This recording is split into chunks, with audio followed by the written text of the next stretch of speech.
Can you hear me now? Can you hear me now? Why is that turned off? Did I turn that off by accident? Can you hear? Can you hear? Okay. Good. All right. Welcome everybody to the Unpatched podcast, episode number 4 to the podcast. Welcome everybody. How y'all doing? How's it going? How's it all going? Y'all doing good? Back again for more gaming content, more stuff that's happening around the gaming world and the entertainment and the drama. So much drama, but you know, this first segment, we talk about a lot of little things that are kind of related to the podcast and also to the channel and also StellarSoft. So, you know, the whole big thing. You already know that if you want to find out anything about me, you can also go to X, Bluesky, and also to my YouTube channel, which you're already watching from, but you get videos every so often and a lot of different content, streams, and such. Updates for the game will be on the same channel and also in the community post, so keep an eye on that. I usually put the subs numbers going, you know, last time I put it up, it was like 60-30, you know, like 60-40 almost. Now it's like 50-50. It's doing better, but please, if you would like to subscribe to the channel so you can get more podcast content, more gaming information, more updates on everything that's going on with everything that is going on. So, updates from StellarSoft. The game that is in current development right now is Echoes of Arcadia. It has now been given a formal name. Logo is going to be coming out soon, along with illustrations and also a lot more information. If you want to know what's going on, please join the Discord.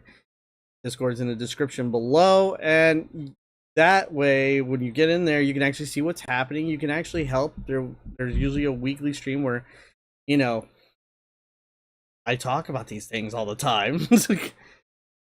But, you know, that's how you can get more information on what's going on on the StellarSoft front with what games I'm working on and what I'm doing in the development sphere. But like a lot of games have been upcoming, a lot of stuff has been coming and going in the whole month of March. We're going to be talking about like some of the most major games that have just released in the next segment. So there's not really much to talk about when it comes to upcoming games. The rest of March is kind of quiet with a lot of indie games kind of coming out for release. So right now we're waiting for the new season of what's going to be coming for the PS5 and Xbox Live. Also for Steam, there's a whole bunch of games that are coming out. That, but the biggest wait right now is April 2nd for the Nintendo Switch 2 Direct. So that's what we're all kind of waiting on, and that's where a lot of the bigger updates are going to be coming around when it comes to what's upcoming games. But right now, when it comes to trailers, there's still some really big heavy hitters.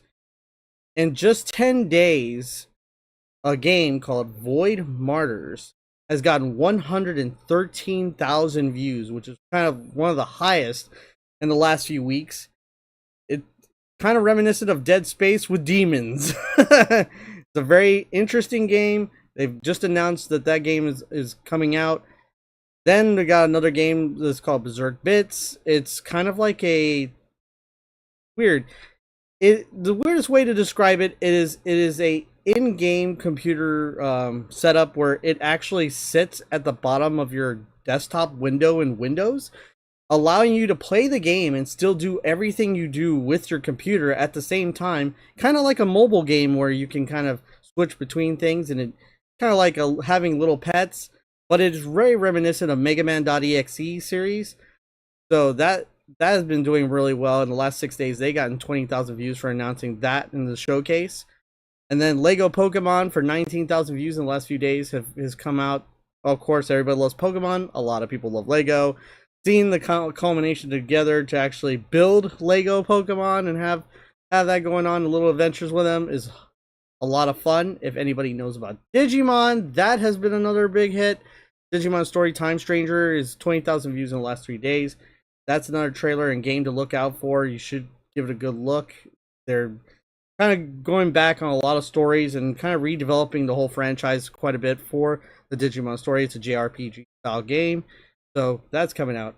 Another one was Deliver at All Costs. For the last 3 days, it gotten 27,000 views, which pretty much you're a delivery man and you wreck everything that you go through. Kind of reminiscent to games like Goat Simulator and the such. It's kind of a comical kind of hit. where you just slam into stuff, deliver what you got to do, and who cares about the damage that you make. If anybody remembers, like one of the old games, System Shock 2, that was another game that was getting a remaster on the long list of games that have been getting remasters this year.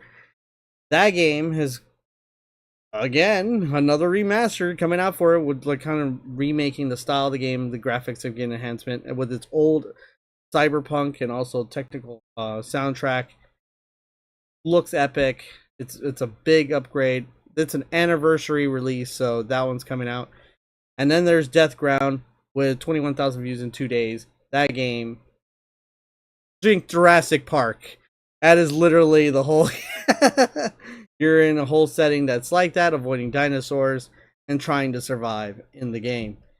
So these are the upcoming games that are going out. And like I said before, right now we're doing a lot of updates for StellarSoft. You're going to see in the coming weeks for StellarSoft. You're going to see a whole bunch of new development that's going to be loaded here on the podcast. I'm going to start showing off a lot of the illustrations and a lot of work that we're putting into.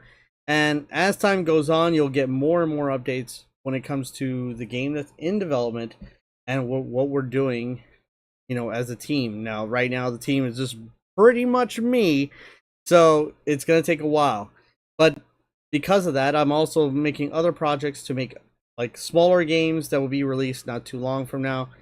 And that kind of show off what we're working on in the realm of Echoes of Arcadia.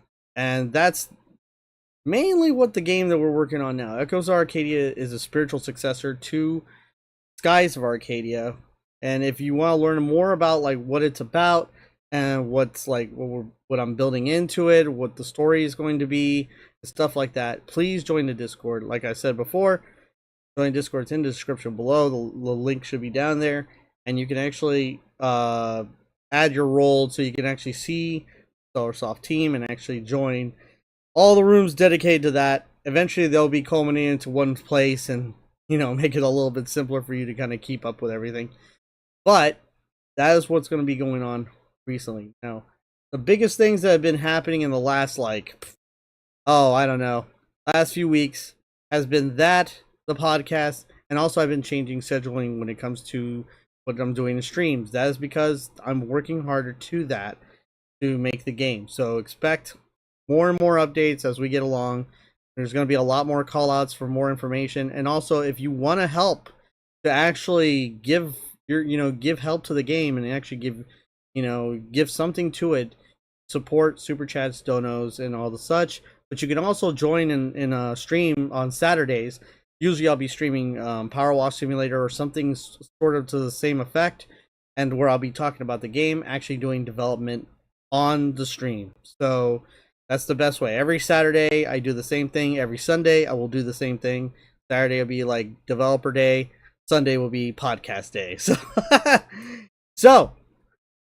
what the heck? You're gonna wake up over there? Okay, well, nonetheless. So, just for that update, like I said before, all the updates for anything coming up in games is in the channel and on the Discord.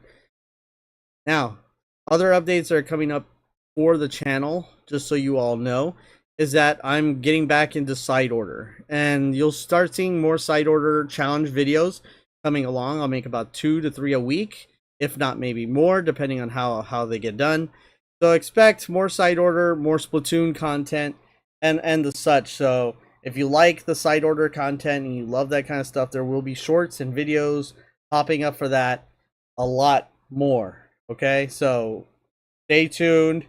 Lots of stuff. You know, I'm not taking requests on challenges, but because I got like a lot. I got a lot of ideas already, so don't worry.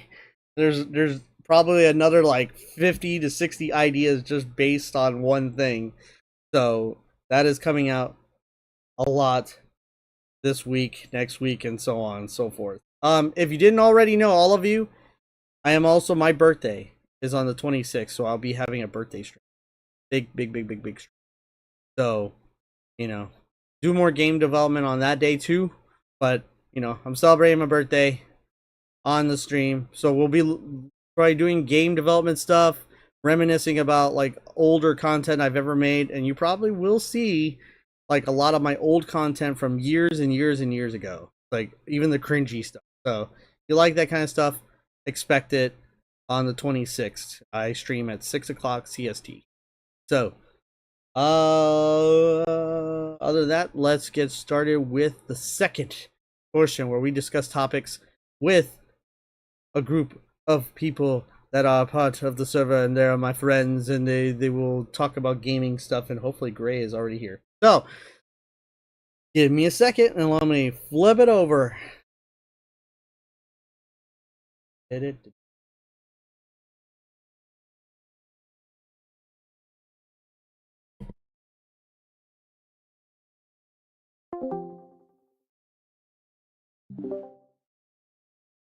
Hey, wake up.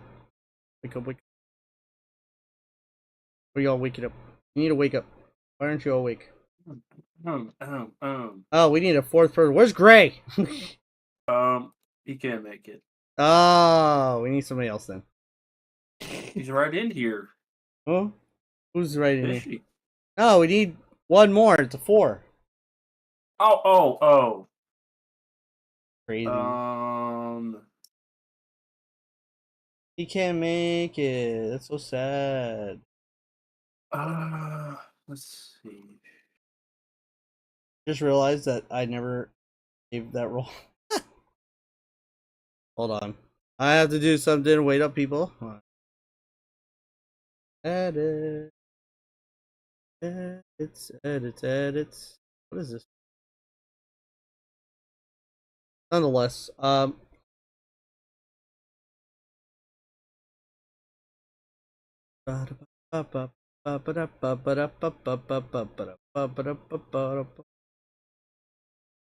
We could try to get a Splat Dragon in here. hey, you can try to see if Splat Dragon is available. See if the splats of the dragon.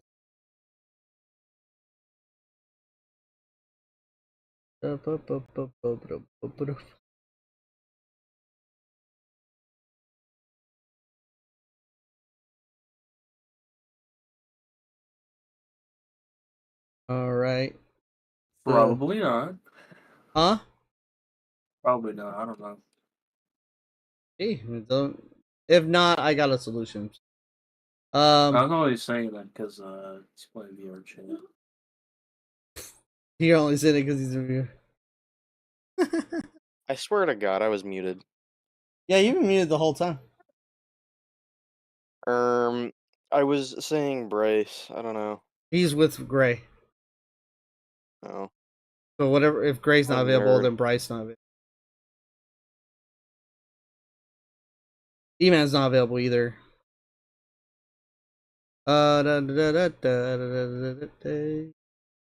Who can we force to join this?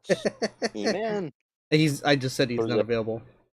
Jose doesn't speak though. Yep, he doesn't speak. Well, he does now, but he won't speak on. Not even mess with him. What?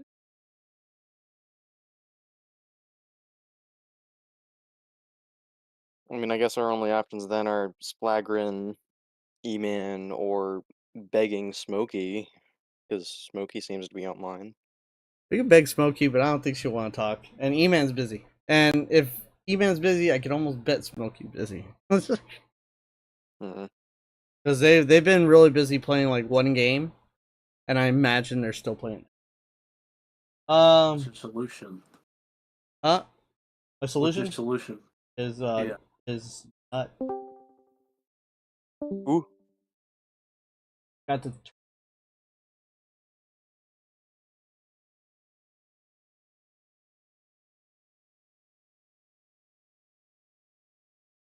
There it goes. So yeah. All right. Smart. Well, I guess we can yell at Splagrin to join us. If available. Sees it. Yeah. I think it's more so if he sees it because he's playing VR chat. I gotta change the names again. Sounds like a krill issue. You're a krill issue. No, I'm Fish Daddy-o. Yeah, I gotta fix your name. It doesn't matter. No, your name's Fish Daddy. You're the cat, right? Yeah, okay. Yeah, you're the cat. Master is in the wrong spot. Alright, so. Alright. Okay, you cannot. I gotta make this easier one day.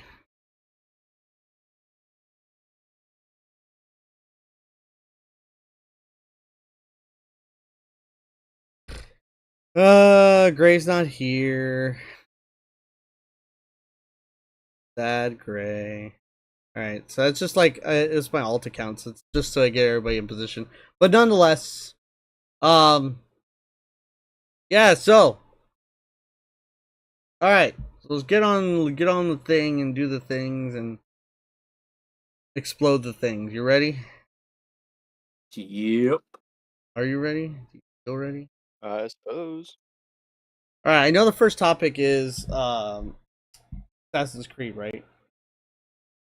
Yeah. Yeah, Assassin's Creed has just come out. What are what do you feel for it? Like, what's going on for you? Have you played it? Have you seen it? Have you done anything with it? Because that's a lot where Gray was at.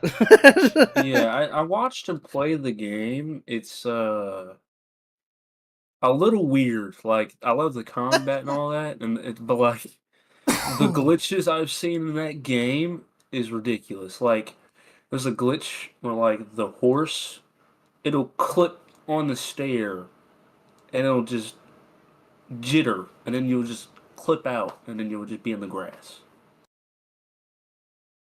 Yeah, it's over. The game's good in my eyes. There's a little bugs. There's a couple bugs that need to be fixed. Combat's great. I love how you can upgrade both characters, uh and I like how there's two characters this time. Kind of like how they did in Syndicate. I may be wrong, but yeah, I like it. So you like the game? A little bit. So what would you rate it? What would you rate? A good 6.5. Shit, that is way in the middle. That's horrible. Fishy, what do you know about it? About what was it? Assassin's Creed Shadows. Isn't that the one I was dogging on before about it being weird? Yeah, I And think that so. was full of controversies with the samurai thing. Yeah, Yep. that was it. Now that's out. It's been out for a bit. It's already been leaked. It was leaked for a week early. And then on top of that, the game has like now it's had time to kind of breathe, and everybody gets to see what's going on with it.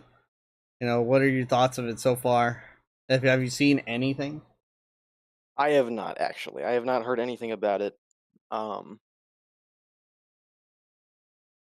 I don't know. I have a feeling a lot of people are not liking it or they're having issues with it in some way. It's so what's going on right now is basically like um Japan is super mad. Super mega mad. Oh, Their yeah. government is getting together and they are um wanting to sanction Ubisoft for the game because there are landmarks and places like those red arches, right?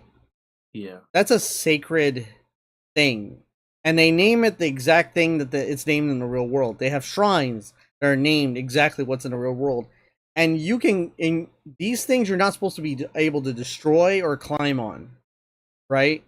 They're sacred. They're part of Japanese culture, and they're super pissed that like And also, in the game you can climb on them, like the arches. You can yeah. destroy their shrines, like. And also they just did a patch like Saturday or like Friday that took out something like really offensive in the game. Yeah. They cut a lot of offensive stuff in the game. Oh yeah, there's so much stuff that was so like That's why I'm so in the middle about it. It's so against Japan. Like it's so offensive to Japan, And- even though they're like, and- but it's historically accurate. And they made a lot of this stuff up too. Yeah, a lot of stuff up. It's so. I think I 'cause would it was think it's like- supposed to be historical fiction, because so a lot of people were mad because like the dude can be like gay or something like that. They were like mad about that. I was like, okay. That one's a more of a the LGBTQ plus take. There's a bit of that going on, but the other one is because he's African American and he's a samurai. That part too. Which I think in lore there was, but don't quote me on it. Like for sure, I don't know, but I don't think he was officially named a samurai. He was just a warrior, right? And so being named a samurai, be a warrior. Well, but being a samurai is a very traditional term, right? It's like being knighted. Like in Britain, if you're knighted by the queen or the king, right? That's a prestigious. You're giving a title of nobility, right? Well, in Japan, samurai is a title of nobility. So, nobody just gets the name samurai. So obviously, and they're like, well, there was, it's historically accurate, but like you just said, Fishy, right? It's historical fiction. Like you're gonna base some things off reality.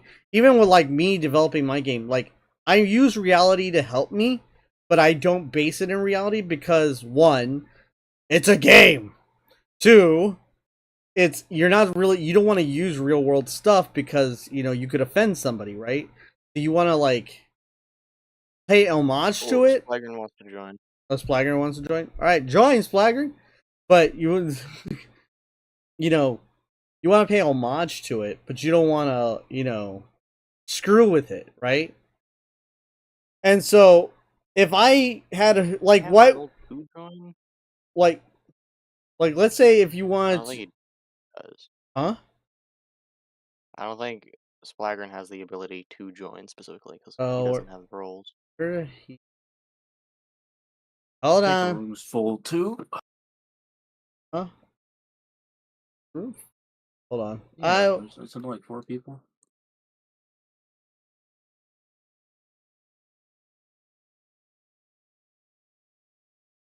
Tell him to try again because it was probably the limiter.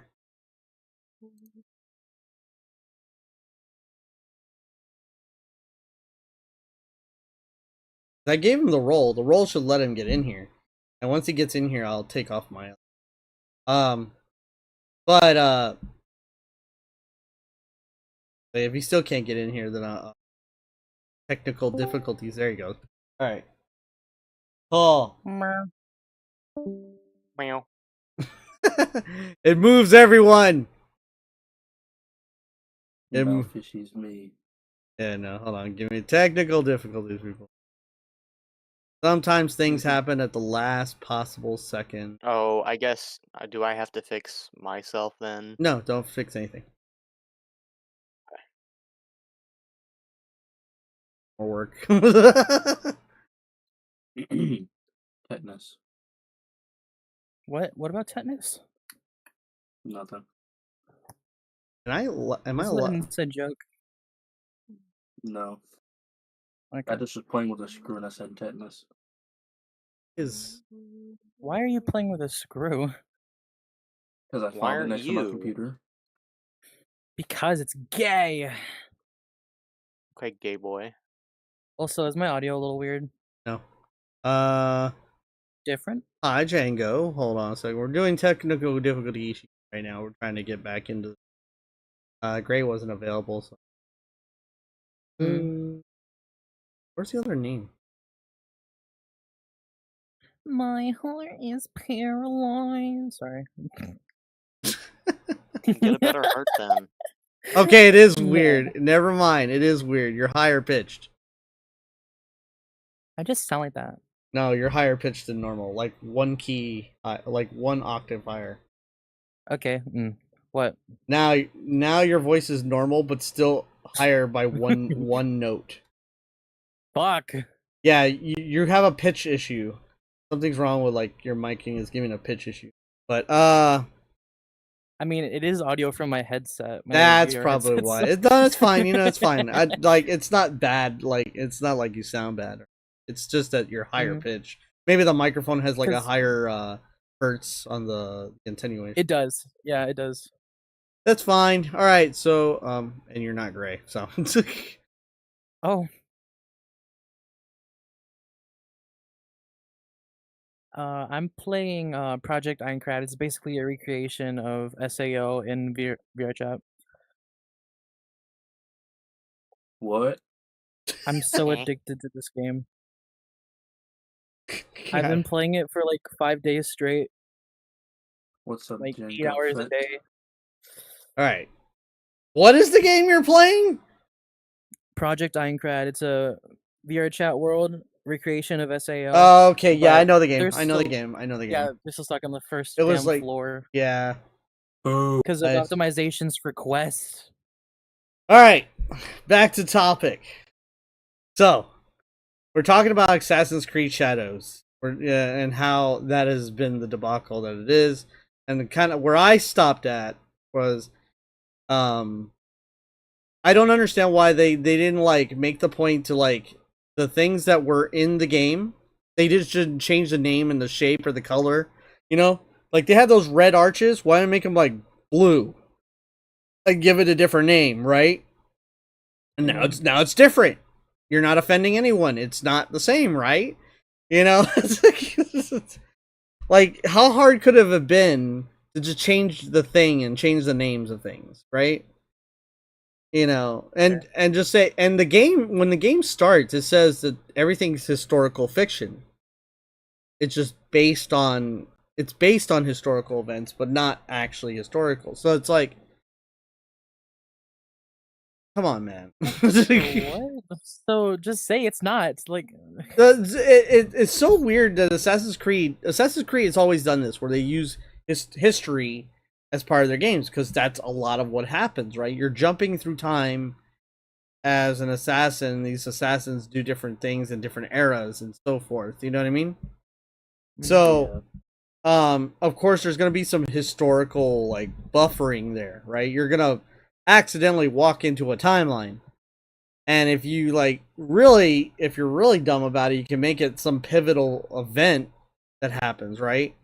And so I think they just want to have like a good story and use like, oh yeah, we want Japan, so we want to use Japan stuff.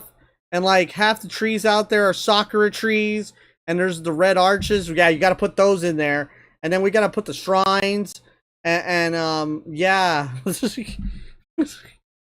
You know, like they're thinking that, oh, I can add all this stuff, but not about the sacred nature of this stuff, you know?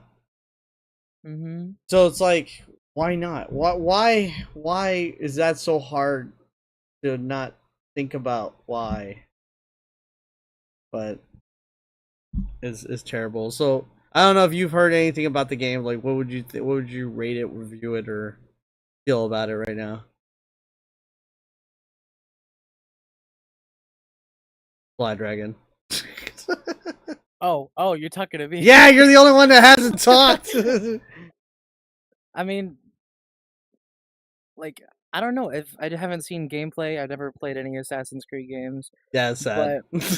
Yeah, just historically accurate shit. Well, I would say that it's has to be like, it's trying to be like history, but not historical accurate. That's and then that when okay, like so there's quite a few things that they kind of like, and we mentioned just before you came in, but one was, you know, they had a lot of offensive terms that were offensive to the Japanese, right? you They know, just patched that out. There's Okay. shrines that have the same name and the same look as actual shrines in Japan. They're sacred places. They're pretty pissed off that you can destroy them. There's the red gates, right? Those like things that kind of go up the stairs. in Japan. They're very iconic for Yeah. Japan. You're not supposed to Yeah. touch or climb those. In the game, you could jump all over them. Oh. So it's stuff like that. And then there's the fact that they called a term of nobility a samurai to a person that culturally they're really iffy about. Because Japan He's black. well, nothing against just a lot. It's a culture thing in Japan that a lot of people do not like African Americans. And I don't understand the exact why of it. It's not like America's problem went there. It's more like that's their problem that they had. And of course, making the African American guy a samurai and giving him the term, and then as a company saying, "Oh no, historically, yeah, there was one," when there was never one. That I think the highest rank he got was warrior, because you can't call him a samurai because it's a nobility term. I mean, maybe the guy was called samurai behind the backs of other samurai, but nobody accepted it. It's like so, and then it goes further where like you have other things going on in the game that itself. It's like, yeah, why is there like very like even how the areas and stuff like that they're depicted kind of odd. There's so much like sakura trees when that's not there are sakura trees in Japan, but only like parts of Japan. There's they when they had the beta test, you could kill civilians, and I don't know if that's still a thing in the game. Assassin's Creed. Yeah, in Assassin's Creed Shadows, like immediately you could kill level 1 civilians. You still can. Oh, you could still kill civilians? Yeah, okay. Because I watched Gray fight these people, and he hit a civilian, and the civilian had a health bar. Oh. So, and then it makes you wonder. I don't know, like, I don't know if you could still hit women, also that were on the civilian. Oh, and it was a woman. Huh? Oh, well, there you go. So, and it's very cultural. Like, samurai will not hit anybody without a blade, right? If you're not armed, they will not. It's honor. Like, yeah, dude. It's like the moment you're disarmed. Huh? Nothing. Never mind. It's like if once you're disarmed, once the opponent's disarmed, they're honorably like they disarm, right? So it's kind of odd. I'm just like, wait, you can kill people? Like, I know you can kill people that are armed. That makes sense, right? They're the bad guys. But I can just kill civilians? Like, what? You never was able to begin with. Well, you shouldn't even be able to. Like, you should, like, make it to where the character will not hit them, or maybe it doesn't do damage or something to the fact. Or it clips through them and they disappear. Well, I could understand if you made it where, yes, you can hit them, because technically in real life you could hit them. So if you hit them, you fail mission. You know what I mean? Because you're not supposed to hit them. Which would give it a degree of reality, because it's like, hey, you got to be careful. You can't just be gallivanting and slashing everywhere. This is not an anime. But murder. But murder. But yeah, no. So all those dramas, and then recently, like I said, Japan's not happy. So the Japanese government are citing against Ubisoft for these offenses. The government is citing. So it's like, yeah. It might be a sign. You should just stop. Yeah. To stop making games. Like, no, because You go back to what? They need to go back to the basics. What was the basics? Like, look, just Ezio and all that. Oh no! That's not basics. Okay, You're talking about stop doing Assassin's Creed, make a new game. That's I the need basics. them to stop I need them to stop making just newer Just Dance games. I'm fucking pissed. You know why Okay, they do but that? that's Just Dance. That's just though. Dance. Isn't 2025 out though? Yeah. Yes, I literally saw a video of somebody, like one of the dancers behind the scene. Just about it. And when did Dance. that game come out? Last year? Just Dance. Yes. All right. Why the fuck would you release it? Oh my god. Think about this. Like, Every game that's like that does it that way, and then they do a 26. look. Think So about stupid. Watch Dogs 3, right? Have you seen Watch Dogs 3? No. Yeah, I don't like it. Okay. Watch Dogs 1 was the one that was like Batman, right? You're all about vengeance. You're trying to you know, your little wasn't cousin, but it was like niece died Niece. because of your actions, right? And now you're Batman pretty much seeking vengeance against all the bad guys, all the bad hackers and the bad company, right? Mhm. So that made sense of a story. The game was kind of like hit or miss, but it did pretty well. But the game was a bit buggy, and then after time, it got better, and so on and so forth. Fine, right? They made the second game, Watch Dogs 2, which was more It's cyber. actually really good. It was actually really good. The characters were more developed. The story was a bit funnier and a bit cool. And they referenced a lot of Watch Dogs 1. Yeah, Watch Dogs 1 was referenced. They also referenced the overall world more. And so they gave the world life, right? And then there was, but Watch Dogs 1 was like, I forget where it was. I think it was like Michigan area. And then Watch Dogs 2 was San Francisco. Yep. So if you're done 2 games in the States, you would assume the third game would probably be what? New York or Florida, somewhere in Florida, or, you know, maybe in Texas. I would assume more New York. You know where they went? The UK. Yeah, they went to London. Oh. and then there's only 2 recurring characters overall. That would be Wrench, which was from the second game, and Aiden, which was from the first game. Which he's the Batman dude. So and all your other characters are random people that you could collect and just add to the team, and they're random, and you have like you could just random. So that means character development out the window. You know, everybody can mix and match into the slot and fill the hole that you need for the team, and then just do things and just have missions. It felt like they were catering to multiplayer more than they were catering to a story or game at all. So it's like as the game flopped so hard, you know, that it was just unbelievable. And when I saw that, I'm like, dude, what? If you did this, why would I think Assassin's Creed would get better? You know, this was like 2 games before, like not Shadows, but the one before Shadows. So, what's the last time you heard of Rayman? Since the Wii U. Yeah, that's Ubisoft's. Yeah. No, actually, you know what?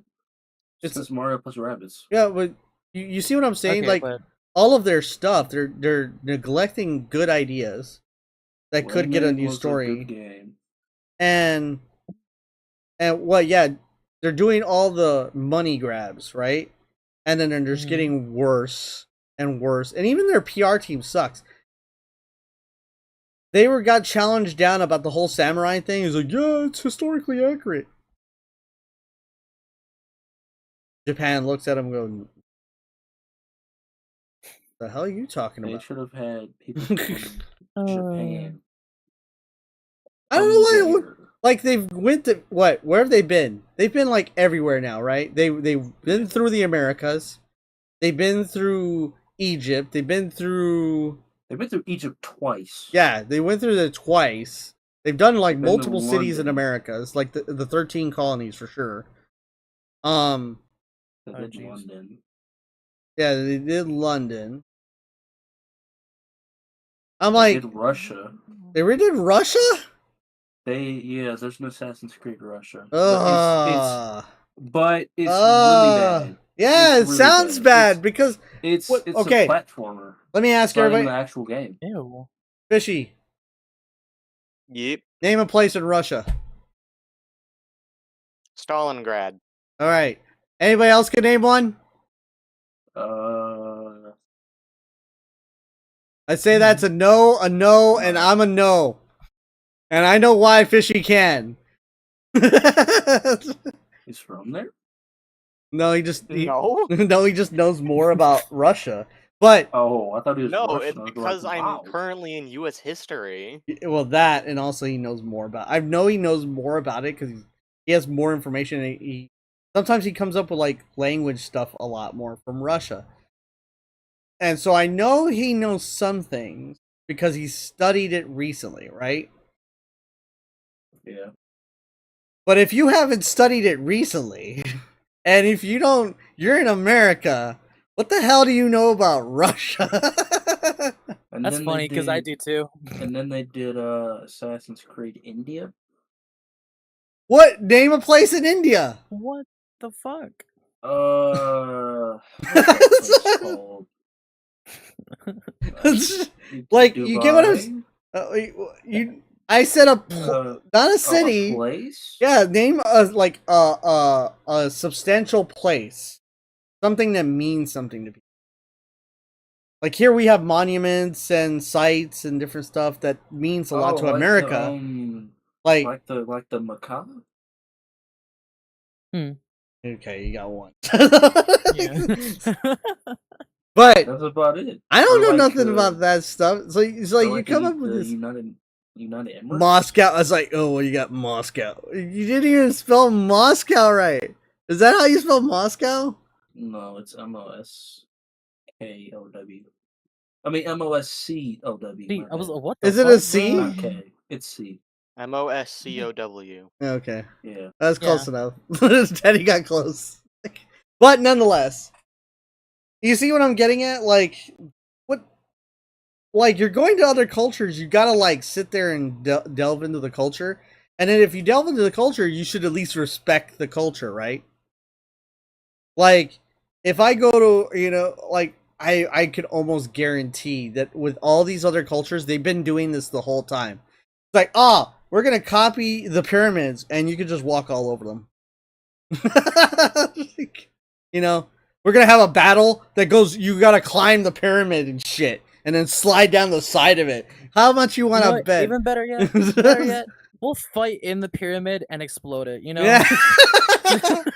And we'll blow up the middle one because it's iconic. Because they're connected to the stars and shit. That doesn't matter. Who fuck gives a damn about stars and shit? So that's just terrible. I don't know. I would rate the game honestly a 4. I would not give it. It's not. It's out of what 10? Yeah, 4 out of 10. Okay. Because they've been doing this for a long time. They've been offensive and assholey, like so long that they need to get a wake up call. And recently, there's been rumors that Ubisoft's about to be split. They need to. Because of all this. Somebody needs to take part of that team. Yeah, it's probably gonna be EA. No, I don't want. How much you want to bet? How much you want to bet? It's probably gonna be Microsoft. No, Are you sure?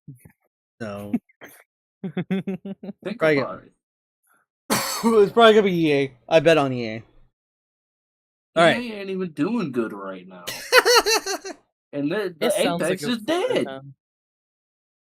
Have you heard about EA and Plants vs Zombies? Oh god, what? They bought the game, so what do you think they did with it? Oh, Yeah, they fucked it up.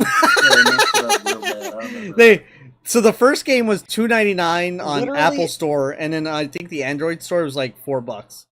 At the highest. Ever since Mind you, the game used to be free. Well, no. On Yeah. Android. Okay, only because as the game got popular, they put a price on it, right? So it was a one-time pay forever, right? And that was only for the first game. And that was the company doing it. And everybody was okay with it. It's like, hey, $3, $5. that's not a big deal when you're talking about a game that literally people were playing for 30, 40, 50 hours, right? With no microtransactions and no ads. And then they sold it to EA for 800 million. And when EA bought it, when they made Plants vs Zombies 2 and 3, like slowly it became microtransactions and like go look at it now. In-game purchases, man. Oh yeah, now there's like 30-second ads to do things. Oh my god.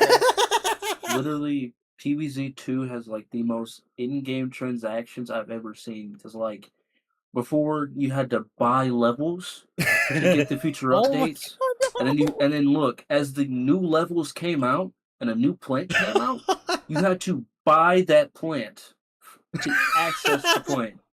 And then if you don't have that plant, but yet you have the plant, they'll put a trial on the plant. And then you have to get gems to use the plant. And then you would have to buy more levels on top of that. And then they came out with a card game. And as that card game came out, you had to buy cards. You had to buy packs. You had to buy gems. I like that he knows so much about the lore of Plants vs. And you had to buy more levels. I just fucking pray that Hoyoverse doesn't do something like that shit. I mean, not to that Hoyoverse extent. is on the verge at of least. doing that. Dude, what do you mean? I know, I said not to that extent. They're on the verge. They're gonna do it too. Like, it's like every one of these games that are very anime-ish. They're gonna do it too. Free-to-play games. Genshin is on the verge of that already. Well, Genshin is old, so now it's about time for they're gonna have to revitalize or make a new game or quit what they're doing because it's what's sad about Genshin. Well, what's sad about Genshin? The story's really good about the game. I'll tell you that. What's sad about Genshin? Well, some people don't really care about the story. Is that it's an online game. Yeah. So when it ends, no one can play it anymore. So it's not like the games that we have where we on Steam or Epic Store where we download it and we can still play it offline. Because that game cannot be played offline. It is online only. So and then there's Gunner Zone Zero. Zenless. Good sorry, what did you just say? Zenless Zone, yeah, Gunner Zone. A lot of people, it's a Gunner game because it has so much fan service. I know, but I just never heard that before. The characters are good. Story's good. They're going in a good direction. It's just that animations. That game can be played offline. It's just that Jiggle visit. No, it can't.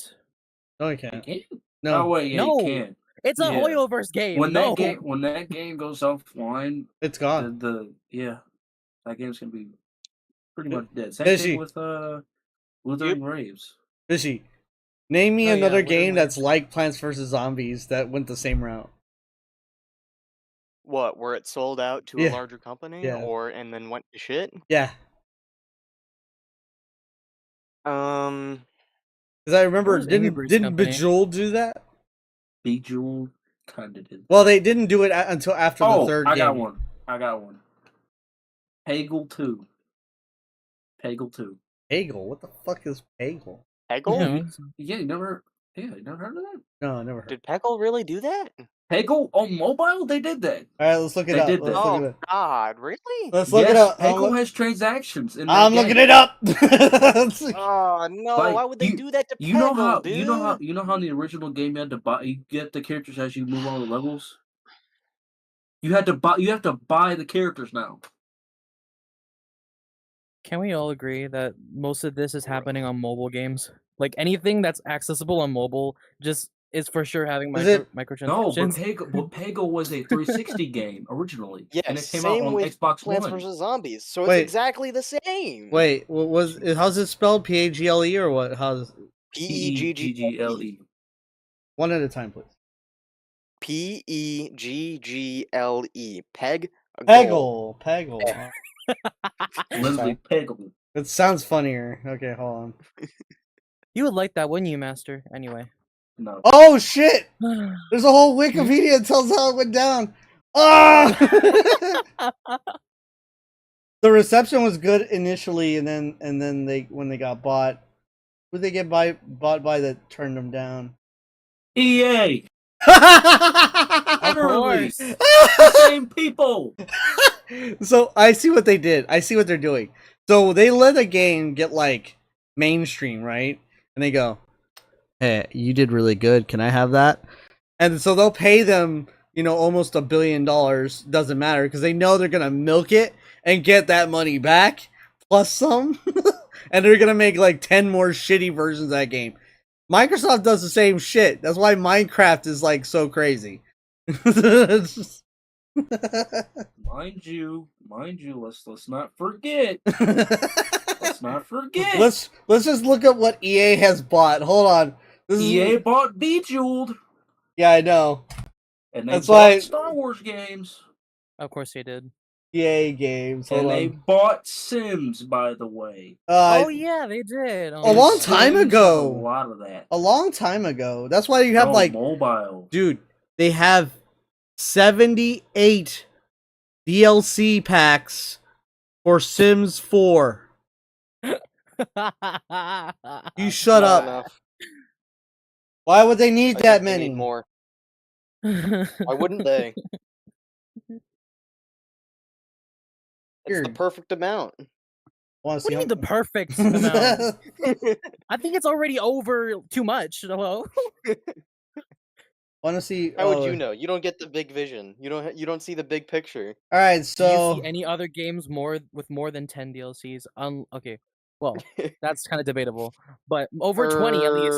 DRG? Wait, hold on. Oh, man. I'm trying to see what they bought. Oh yeah. By the way, another thing with Borderlands, I think. They bought Another thing- Oh, yeah, Hypnotics. Borderlands. They bought Origin Systems. They bought a company out of Austin? Really? Oh shit. Bought Another Pandemic thing with- Studios. They bought Visceral Games. Waystone Games, Westwood Studios. They bought them. They acquired them. Westwood Studios was a big company too. Didn't they make a whole bunch of good stuff? Westwood Studios made a whole bunch of good games. Oh, they did Command and Conquer. Oh, they own Command and Conquer. Fuck! Command and Conquer? Yeah, because that's who owned it. Oh, no wonder EA's like under. I have Command and Conquer on Steam, and I was like, why is it EA? Because I remember it was Westwood Studios. Oh, they bought. Mm. So can I go back to Peggle for like a minute? Yeah, go ahead. So originally, Nintendo 360, Peggle 1 and Peggle 2, when you could use power-ups, right?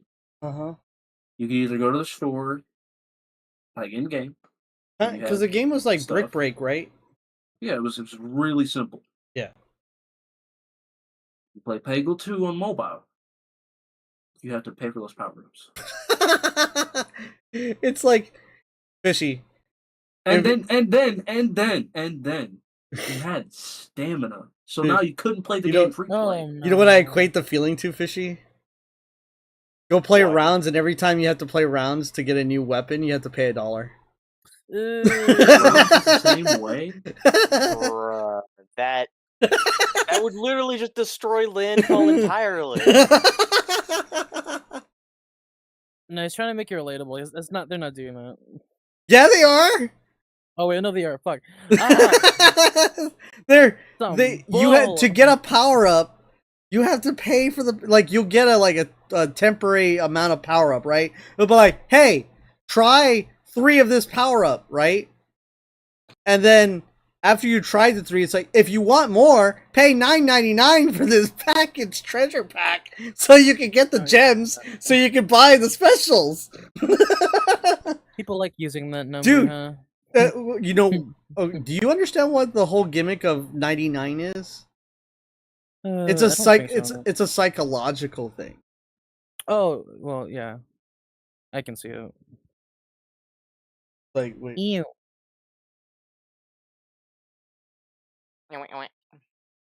So How do we The- go from Assassin's Creed to just EA slander? because they're both horrible companies. Ubisoft and EA are both horrible companies that deserve to burn for what the fuck. EA lost its prime after Titanfall 2. No, they've lost their prime long time before that. It's just that back then the internet wasn't as diverse as it was now. Yeah. EA Sports. What are you? When gay? they stopped saying EA Sports, it's in the game. That's when it was over. Yeah. Oh, oof. And that Sports games and that are the happened in worst ones, 2008 too. when they EA changed. Sports my ass. Yeah, so when they changed their logo intro to just being existing, it just like pops up. That's when they sold out. So because before They made that, it quieter. understand that EA also made really good games. Like they made Need for Speed Underground and Underground 2. And they also keep making the Need for Speed games, but they've gotten progressively shittier. And every once in a while they make an okay one because, well, you're gonna make a racing game. Eventually you'll hit a mark after making 20. But like the first the when EA went into the whole Need for Speed series, right? Because you had Hot Pursuit and Hot Pursuit 2 were really good versions. And then Underground and Underground 2 are very, very impressive. Why haven't they made an Underground 3? Because, why? Because they suck now. They can't do it anymore. If they tried to do it nowadays, like they did back then, it requires more effort, more work, more, because you got to get all the rights and stuff. And they can't do it no more. They want money. They want money fast. They don't want money, they don't want to make a good game. They want to make a game that makes them money quick. And they'll put as Next many thing you know- transactions. Next thing you know, you have to pay for a car. Don't even joke about that. Yeah, this really is why I like Microsoft making. I'm gonna let Forza. you know that the mobile game for Need for Speed, there's a Need for Speed Mobile, Yeah, and yes, you do have to pay money to get exclusive cars. it was that, but they made a really good mobile racing game. It was called Real Racing 3. That was probably one of their best racing games on mobile that they've made. Other than that, it's good. It's bad. All right. The second topic, Bleach, Rebirth of Souls, is out. Eat, sleep, needed. Eat, sleep. Rinse, repeat. I don't know. What? I don't know how many of everybody has seen that game, Bleach: Rebirth of Souls. I think I saw it in the store, like saying like coming soon, but I don't think I ever looked at it. Or actually like paid any mind to it. Yeah, because I haven't really been on Bleach ever since like 2018. Why? I don't know. I just stopped looking into it. Hey, look at it for the bullshit. plot. Fishy got hit. No, I'm playing Inscription. Oh, What about you, Fishy? Have you seen anything about Bleach?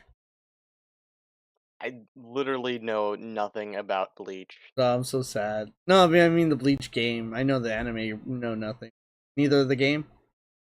Neither the game. Oh, so sad. mm. Well, it's like Master already knows. He's seen it. He's like, I'm in love. I need this game, man. He's in love because he's got Yoriichi. No, I Yep. need No. this No. No. You're in it for the boobs. No. Don't even lie. No. You're in Yeah. it for the boobs. I'm gonna be so fair with you. I cannot watch the show. I've given Why? it 3 chances. I've given it 3 chances. Stop. I just don't know. Why can't you watch the show? Where do you get stuck at? I'm on like What episode gave- 2. I get stuck on episode 2.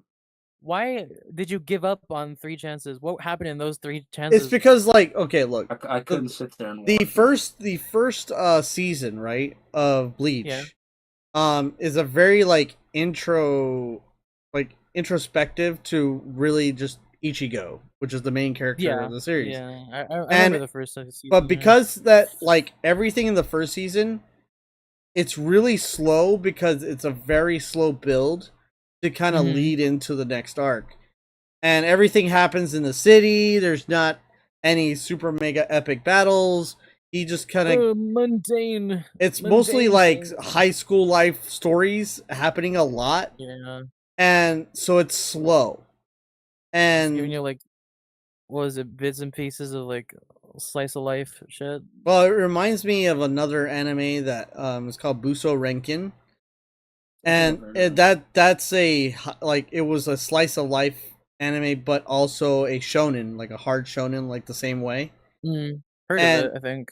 And but the where that anime differed from this anime is like very quickly and very rapidly they made it to where the character had to pull away, right? The character development was faster because the anime was only like what 23 episodes, 24 episodes. So in this, Bleach is like 255, 56 for the regular set. So Almost. and then that's not including the final arc. The final arc, it's a whole other set, right? It's like Yeah. so, and then like he gets stuck on episode 2. Yeah, I understand why you got stuck on episode 2 is because it's slower. That's your fault. You, like just grit your teeth through it. Like it's just like it's like, just like you how played I the can't game- Watch here's the thing. Oshinoko. You're playing you have the game? No. Why? Get the game. But nonetheless, when you get the game, do you realize the story mode's gonna do the exact same thing, right? I mean, yeah, I know that. Yeah, you're gonna be like, story mode. oh, yeah, you're gonna get to the story. It's too slow. I can't play the game. I'm just gonna play multiplayer. I bet. How much you want to bet? That's gonna be your action. I'm gonna bet on it. And you're sitting here going, yeah, 10 out of 10. I want it. Give it to me. Like, come on, man. I survived the whole thing. I don't remember how many seasons I watched. I know I watched at least the first one. Like, okay, the last real show that I've sat through that's like on that caliber was probably Naruto. That was probably the last show that I've sat through. No, it was that and like Data Live. Those are the last two shows I've sat through like that. Okay. I have a list of animes that are long and longer than the base 24 or the base 13 that they usually run. There's a joke to Yeah. be said there. Anyway. So I've watched Attack on Titan, which is I have watched all of One Piece. I have watched all of Dragon Ball. I have watched all of Bleach and all of Naruto, except for Boruto because I don't even watch. Boruto Yeah, really don't- gets good. It gets good when they do the two blue vortex. Hey, I don't. I watched certain episodes because that's all I Yeah. wanted to watch. I wanted to watch Naruto Goddamn. I want to go into his ultra super mega form and watch him burn out, and never be able to use Kurama again. Ultra But- Super Mega. Just for his daughter to use Kurama. So It's like, I'm still angry at Fishy because he keeps calling you Wyatt instead of Wyatt. Okay, Wyatt. I understand your pain, Wyatt. Oh. So when it comes to Bleach, I don't understand how you can't grit your teeth through the slow times. Because if you can't do that, man, you're gonna suffer for a lot of these anime.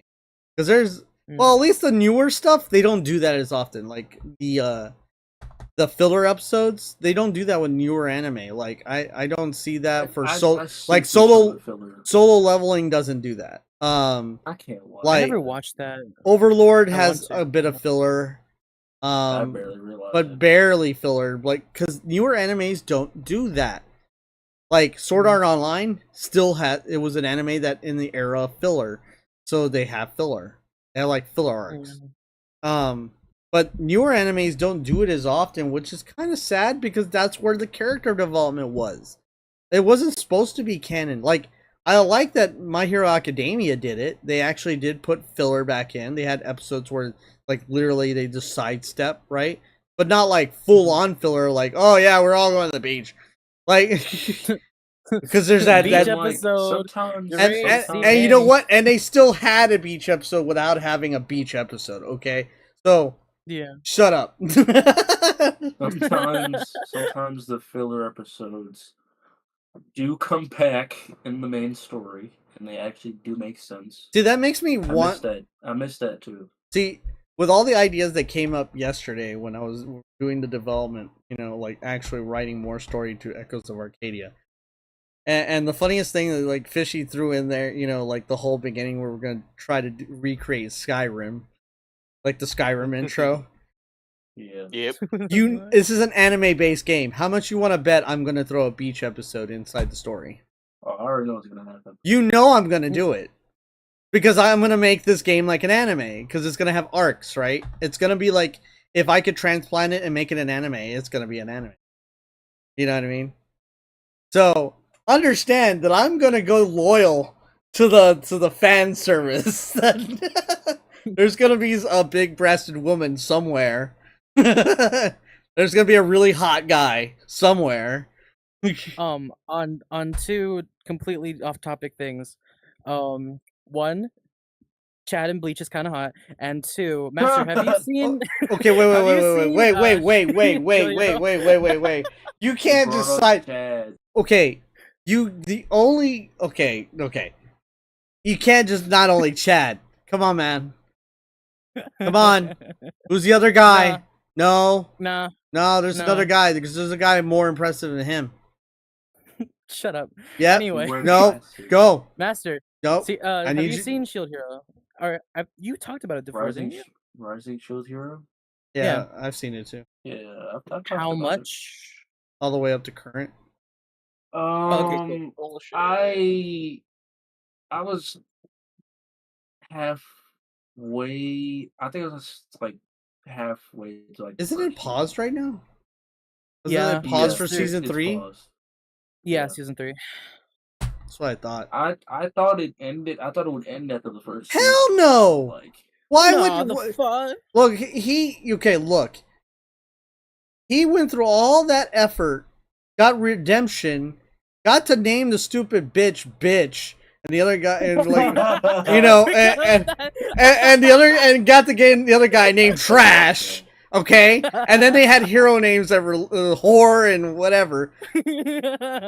They got to rename them, Like, and he got the blessing of all those people, and then he got to do all those things. And you think if he's gonna just leave all the people behind and not try to help them? And besides, he wasn't even max level yet. Like at the point. Oh, or he's not even to max level. close max level. He's barely Yeah. learning about the shield's abilities. He had just realized that some of the things he could do with it. It was that epic battle that happened just before that, where literally he used every shield he had to stop a blast from the heavens. You know what I mean? Yeah. Yeah. Like, Also, so I know Master probably won't get this, but I'm just gonna say to you, the katana is very fitting. That's all I'm gonna say. for what? Oh, I don't want to spoil. all right. Yeah, he'll figure it out when he watches it. That's about pick it If he back. plans to, I'm gonna say yeah. I might pick it back though. There's a lot of shows I gotta You pick should. back You up. should. It's really. Oh my god. You season better two is start so figuring good. out what your character's gonna look like, Master, because I could just make him wear something that Flat Dragon will fawn over. Who's So hurry up. into the chat? Sorry.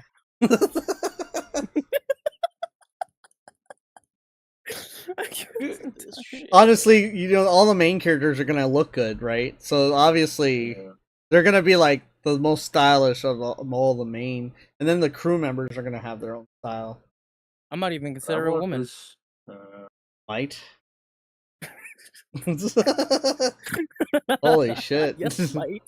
Well, it depends on how I design it, so we'll see. Yeah. But nonetheless. Look at those hungler who. Those don't hunkers. Don't hunkers. But Male nonetheless. Sargnut.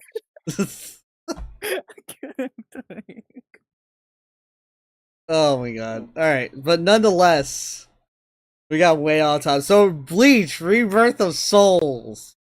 I've gotten to play it, I have the game. It is really good. There was a dilemma that happened upon release, though. Like, everybody that had it for Steam couldn't play it properly because apparently what they did is that they developed the game primarily for console, and then they reported it back from the console version instead of from the original run of the emulator. So they corrected that, and reloaded it through the emulator and then corrected the bugs that were happening to prevent people to have the issue. People were having like it crashed like 10 times in 30 minutes. 30 minutes? Yeah, they would have no audio, no music. Voice acting would not work. You know, sometimes it would go into a load screen then just crash out. And then when they would go into multiplayer mode, like me. yeah. Then when they go into multiplayer mode and it would just like go, you know, just die, because it wouldn't even load. It would just lag out. But now it's resolved. When I loaded the game, it was before the patch. Luckily for me, my Windows version was after that issue. It's partly to do with how they ported it and how Windows was operating. So the culmination made it hell. So it should be way better for people. The Steam reviews at the time were between overwhelmingly negative to mixed. I don't know what it is now because now they resolved that. Go look before I quote myself here with my nut. That's a quote right there. I'm gonna light your nuts on fire. Roasted nuts. Oh, it's now to a solid mixed. 55% of users are giving it positive. Because before it was like 35% of people reviewing it were giving it positive reviews. So it's increasing, which is good. The biggest complaint about the game is controls. So, yeah, as the first. Is that bad? No, it's not. I played it myself, and I'm playing it with a controller that's not an Xbox controller and not a PlayStation controller. It's a Logitech, and I would say the way that the default settings were made are perfectly fine. So, like, it might be just a competitive thing. You know, people expect the thing, but because this game is the game doesn't operate like you think it does. It's not just an HP meter. What the way the game operates, and just a little bit of spoilers here, so if anybody hasn't played the game, I'm not going to talk about the story or anything, just the combat system, so you can kind of understand. But if I do, just in case, you know, spoilers ahead, both of the Shadows and this, you know, pain, suffering, you know. But the system of HP, there's an HP meter, and then there's what's also known as the Kompaku meter. The Kompaku meter is literally your lives. Let's say you have 9 lives, right? And you have an HP meter. When the HP meter gets down to a certain level, you can hit them with your special, and your special will hit so many lives. So let's say the special is a certain type, and it takes away 3 lives upon impact, then you lose 3 Kompaku. And so now from 9, you go down to 6.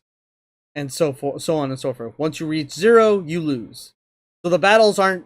It's like having multiple health meters and making it more dynamic and making you think about how you know, combo and how you defend and how you parry and stuff like that. Multiple health meters? I'm getting SAO flashbacks anyway. Well, it is what it be. But nonetheless, yeah, so that's, you know, you have your Ryatsu, which is your health, and your Kompaku, which is your lives.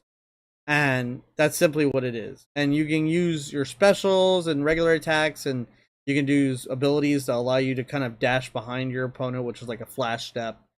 You can use counters. You can move from side to side. You know, you can do a lot. It just reminds me of freaking Dragon Ball. It reminds me of Tekken. It reminds me of like all these other games that, you know, you have a 3D battle space. You know, so. But the combat system is a little more unique, so it's kind of cool. But otherwise, highly recommend it. I'd probably give that an 8. Not perfect. I understand where there were some flaws. There's some characters that I wish there were in there. Men and women alike. So, you know, they do have the big booby women. And they do have... Of course they do. Yeah, they got, you know, they got the big booby, like... Yoruichi is one of the hottest ones. Oh god. Yoruichi, yeah. So and then Soifan, they have her, and then they have Rangiku, which she's like the biggest breasted woman in the whole damn man. And then you have the guys like Ikaku. He's like just tons of muscle and he's bald. Then you got Renji, he's like the red-haired guy. Also, Yeah. he's kind of the stand against for Ichigo, and then there's Ichigo, which is like holy shit, and then there's Kenpachi, which is like literally a tank. Kenpachi Zaraki, and then you got a whole bunch of mixture of other characters, you know, a lot from like the different villains and the different. You even have Mayuri, which is one of the crazier characters of the anime. So yeah, it's just like you're gonna play the anime. That's what you're gonna do. Story mode is not just cutscenes. They actually use in-game asset. So it's not just like they do like comic cutscenes, but only for memories. And then the models are used for as you go through the story too. So they'll actually like do show off stuff and make, you know, cinematic stuff and follow the story as closely as they can. So if you think you're gonna get lost and like not understand how Ichigo became the badass that he is, don't worry. It's gonna walk you through it really well. And it's gonna tell you all the alternate story. It's just like watching the anime. You know? Obviously they're gonna cut stuff out for time constraint, but you know, after 35 hours of gameplay, you're gonna get the whole story up to a certain point. I think it's first arc, second arc, third arc, fourth arc. I think it's 5 arcs. So you get all of the first 5 arcs, and then the 6th, 7th, and 8th arc, I think is gonna be future DLC, and then the 1,000-Year Blood arc, that the Blood War arc, that's the new stuff, is another DLC. I think. But I'm not 100% sure because I haven't played the game long enough to kind of see where it ends, right? So, you know, I have only watched like the first 3 hours of gameplay, and then I played it myself for a little bit, right? So I'm kind of limited on my knowledge right now. I just know that the combat system is fun. I like it. It's pretty smooth. I fought against the computer for a little while, beat the shit out of it at max level.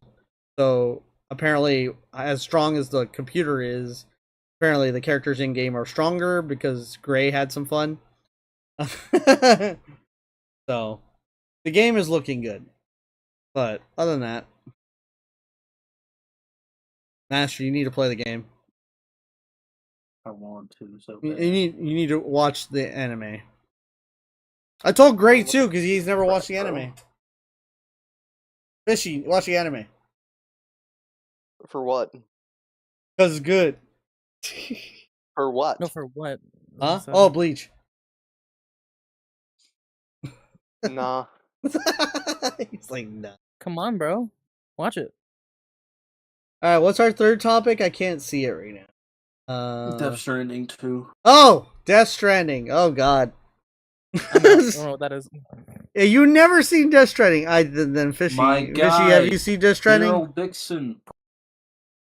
I have, yes. You played it? My guy, I didn't I really have have not much of a played it, but childhood. I have seen it. I know it's basically just a delivery Ever walking watched simulator. Walking Dead? Have you watched the trailer? I've watched a little bit of it because you had it posted in the forum. Yeah, that is. I watched the whole thing. Yeah. Okay. It's a little intense for a walking simulator.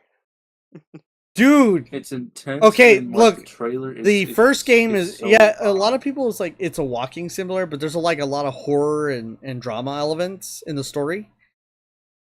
Then there's Death Stranding 2, which is like I don't. If you watch the trailer, you see how intense that shit is. Yeah, when I saw the skull people, I was like, "What is going on?" Dude, it gets. They had like things that look like Metal Gear, and then they had a guy that kind of looked like Snake for a minute. And I it was was like, just, "What is going on?" dude, there's so much shit going on, and I think Kojima's just like stroking himself off and saying "fuck you" to the old team, because remember Kojima left the original team for the Metal Gear team, right? And also all the other games that they developed, right? They were like, you know, they're not going to pay him anymore, and there was a whole bunch of drama with him and the original team, right? So Kojima went off to do his own thing, and the next thing they made was Metal Gear Survive, which sucked so bad that it didn't make any money. So ever since then, they kind of not really made Metal Gear games, right? They haven't done it. They remastered what Metal Gear 1 and 2, and right, they just remastered Snake 1, Eater. 2, and 3. Yeah, they just remastered Snake Eater, right? So, and this whole meme recently has popped up about and I forget how the meme goes, but it's like a song is playing and then it got fucking Big Boss, or it's Big Boss walking towards the camera. I don't know what's going on with this meme, but it's part of a song and it's part of like Kojima's messing with people. But if you watch that trailer, you think you're losing your shit. I spent too much today. Fuck. Well, there's that After I one seen- video on Tasmania, but I'll show you guys that later. Oh, stop looking After at I seen porn. that one girl But like, go off the motorcycle, that's where I was like, okay. dude, the What's amount going of things on? that are going on in Death Stranding, it makes me want to play the first game because I understand. Oh, the first game's really good. Look, I've seen the game. I've never played the game, so I'm on the same mark as Fishy, where like I understand the premise, I understand what it's Game's about. on Xbox now. Well, I can't play it anyway. I gotta buy it, but the game is like a very expensive thing. It's got like it's lore heavy because you know how Kojima is. He makes lore like literally you'll like lose yourself in it. Yeah. And you know how he does lore? He does it so convoluted that it's just intense. That's what the whole Metal Gear series. It's like you've seen Metal Gear Revengeance. You saw how convoluted that storyline was. In Metal Gear, Phantom Gear. And Phantom Pain. Phantom Pain was like the most confusing one I've played. I was like, what is going on? Why are there ghosts? So yeah, so you know how Kojima does, and yeah, Death Stranding just looks like Kojima just like just jerked off. That's he got to do everything. He got to do everything that Konami would not let him do. Like Konami's like, oh, that's not a good idea. That's not really good for Metal Gear. He's like, Oh shit, I'm in red. so he's just like, okay, I'll make my own company and I'll be able to do whatever I want. Oh shit, I'm gonna die. If you die in the game, you die for real. I would just not die. Yeah, don't do that. We So die in the game, we die for real. Sorry. I guess for the Death Stranding thing, there's not much to talk about. Everybody's in pain from it. Watch the trailer. I highly recommend go watch the trailer. If you haven't watched it already, watch the trailer for these 3 games: AC Shadows, Bleach Rebirth of Souls, and Death Stranding 2. Death Stranding 2, get ready to spend 10 minutes because it was the longest. Even watching the trailer live, I was just like, what is going on? So, And I saw like the all right. I was confused. So, Like Nintendo Switch 2. specs. Well, first off, we're going to talk about something about it. Hold on. So, what are you looking for? Like, what do you expect this thing to have? Now for the Switch 2, we know what the OLED's put out, right? So here's I put in here the specs for the OLED, all right? It's 1280 by 720, which is very small. It's a 720 screen, 720p screen, runs 1080 at a 60 hertz refresh rate when you got it docked, right? Only 30 frames a second. It has 4 gigs of RAM. When you talk about a computer, right? None of our computers are running 4 gigs of RAM unless you're like running a potato now, right? Because even the weakest computers are like 8. You know, the battery life is 4.5 to 9 hours. Okay. I believe 4 hours. It has a max of 60 frames per second on docked, but it's only when you have certain settings on. I believe that. It has the 5.1 surround sound system for the connection if docked. Okay. It's USB-C one port only. The dock obviously has like extra ports. You know, then it has the LAN attachment inside. Wait. Hold on. The internal storage of the Switch, the OLED, is 64 gigabytes. Okay, and you can use up to 2 terabytes of micro SDHC or XC. I'm sorry. Yeah. 2 terabytes. Yeah, Jesus. I have a 1 terabyte in mine. So, and it's a 7-inch screen. Damn it, bro. Mhm. So, what do you expect you should see from the Switch 2? With like all those specs. Oh, also the video processor was a NVIDIA custom Tegra processor. It was NVIDIA. a 2 gigabyte graphics card. And then the processor was it was just part of the CPU. GPU was a custom Tegra processor. So it was a CPU that had 2 functions.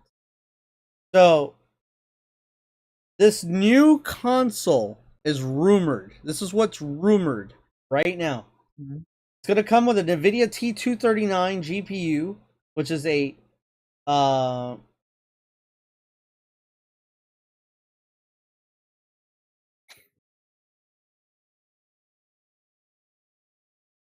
8 gigabyte. Yeah. Yeah. So it's an 8 gigabyte graphics card with an 8-core ARM processor, 12 gigabytes of RAM, 256 gigabytes of storage. It's going to have an 8-inch screen now. It's going to have 2 USB-C ports. Still going to have the headphone jack. Oh, that was the OLED. Oh. I was talking about the OLED before. That's why it was a 7-inch screen, 7.1. It's going to have Wi-Fi 6, and it's going to have something that the old Switch didn't really have too well, was the NFC system. The near field communication. Yeah. Okay. And then it's going to have, they say the battery life is better. So they're assuming minimum 5 hours. OLED was 4 to 9 hours, right? Yeah, 4 to 9. So we're assuming 5 to 10. It's not gonna be a major upgrade, but 5 hours of undocked. Holy crap! And it's gonna use the DLSS technology for NVIDIA. Now, you don't know what that is. The DLSS technology for NVIDIA is literally like making a 8 gigabyte graphics card into a 16 gigabyte graphics card, and it will allow you to render with hyperthreading, which will also allow you to be doing, how those funny memes where Minecraft looks real? Yeah. That's what it will do. So, and because of that, I can believe that. It runs on a quad core now for the old one, right? Now the new one is the octa core, which is 8-core processor at 1. I believe that too. So all of that, I don't know what the internal like upgradable storage. I assume it's gonna be the same thing, like upgradable to 2 terabytes, because why the hell not? But it doesn't say that. We already know it's gonna have 2 fans versus the single fan of the Switch OLED. Because the original Switch had 1. Switch OLED had 1.5 technically. It had a 1 and a smaller one. This is gonna have 2 fans now to deal with heat. So they updated the Joy-Cons with the magnetic locks. I hope that thing's durable. Yeah. Yeah, so this Because thing is people have been making jokes about that shit. Like, child Well, could just like easily snap that the off. way that's what they said it before with the other one, and people still snapped them. Yeah. So, it's pretty That broke bullshit, and I mine. didn't really need it because I'm a freaking good damn it, but I got a kettle. Get that kettle. But you saw how they went together, right? I think that the way they are doing it is on purpose. For one, you can lock it in place and it clips by magnetic, but it's a clip-on, right? And there's a release button on the back. So what's going to happen is that everything slides into place and it magnetically holds, right? Mm. And then once it's all the way in, it clicks in place. So instead of sliding into place, it clicks into place by a little pin that's inside that goes into a lock chamber. And so when you press the button on the back of the controller, there's a button that allows you to release the Joy-Cons from the Switch. So there's already a button that's on the back of the controllers that allows you to release the Joy-Cons, right? So it's not any different than it was before. It's just now, instead of sliding, they got rid of the rail. See, the design flaw from before is gone. The design flaw from before was there was an external rail that was outside of the Switch, right? That was screwed into the hard plastic, right? So when you would bend it, over time, the screws would strip and strip and strip until the point where like you could have flexibility in the Joy-Cons, right? And then they would just break. Well, now the Joy-Cons sit inside the plastic, inside the frame.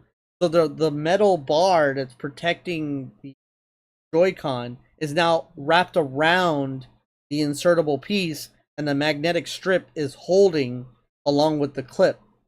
So now it's theoretically harder to break it, because if you're gonna break it, you're gonna break the screen too now, because it's more solid. Like, instead of building it in two separate pieces, they built it in one piece. Get what I'm saying?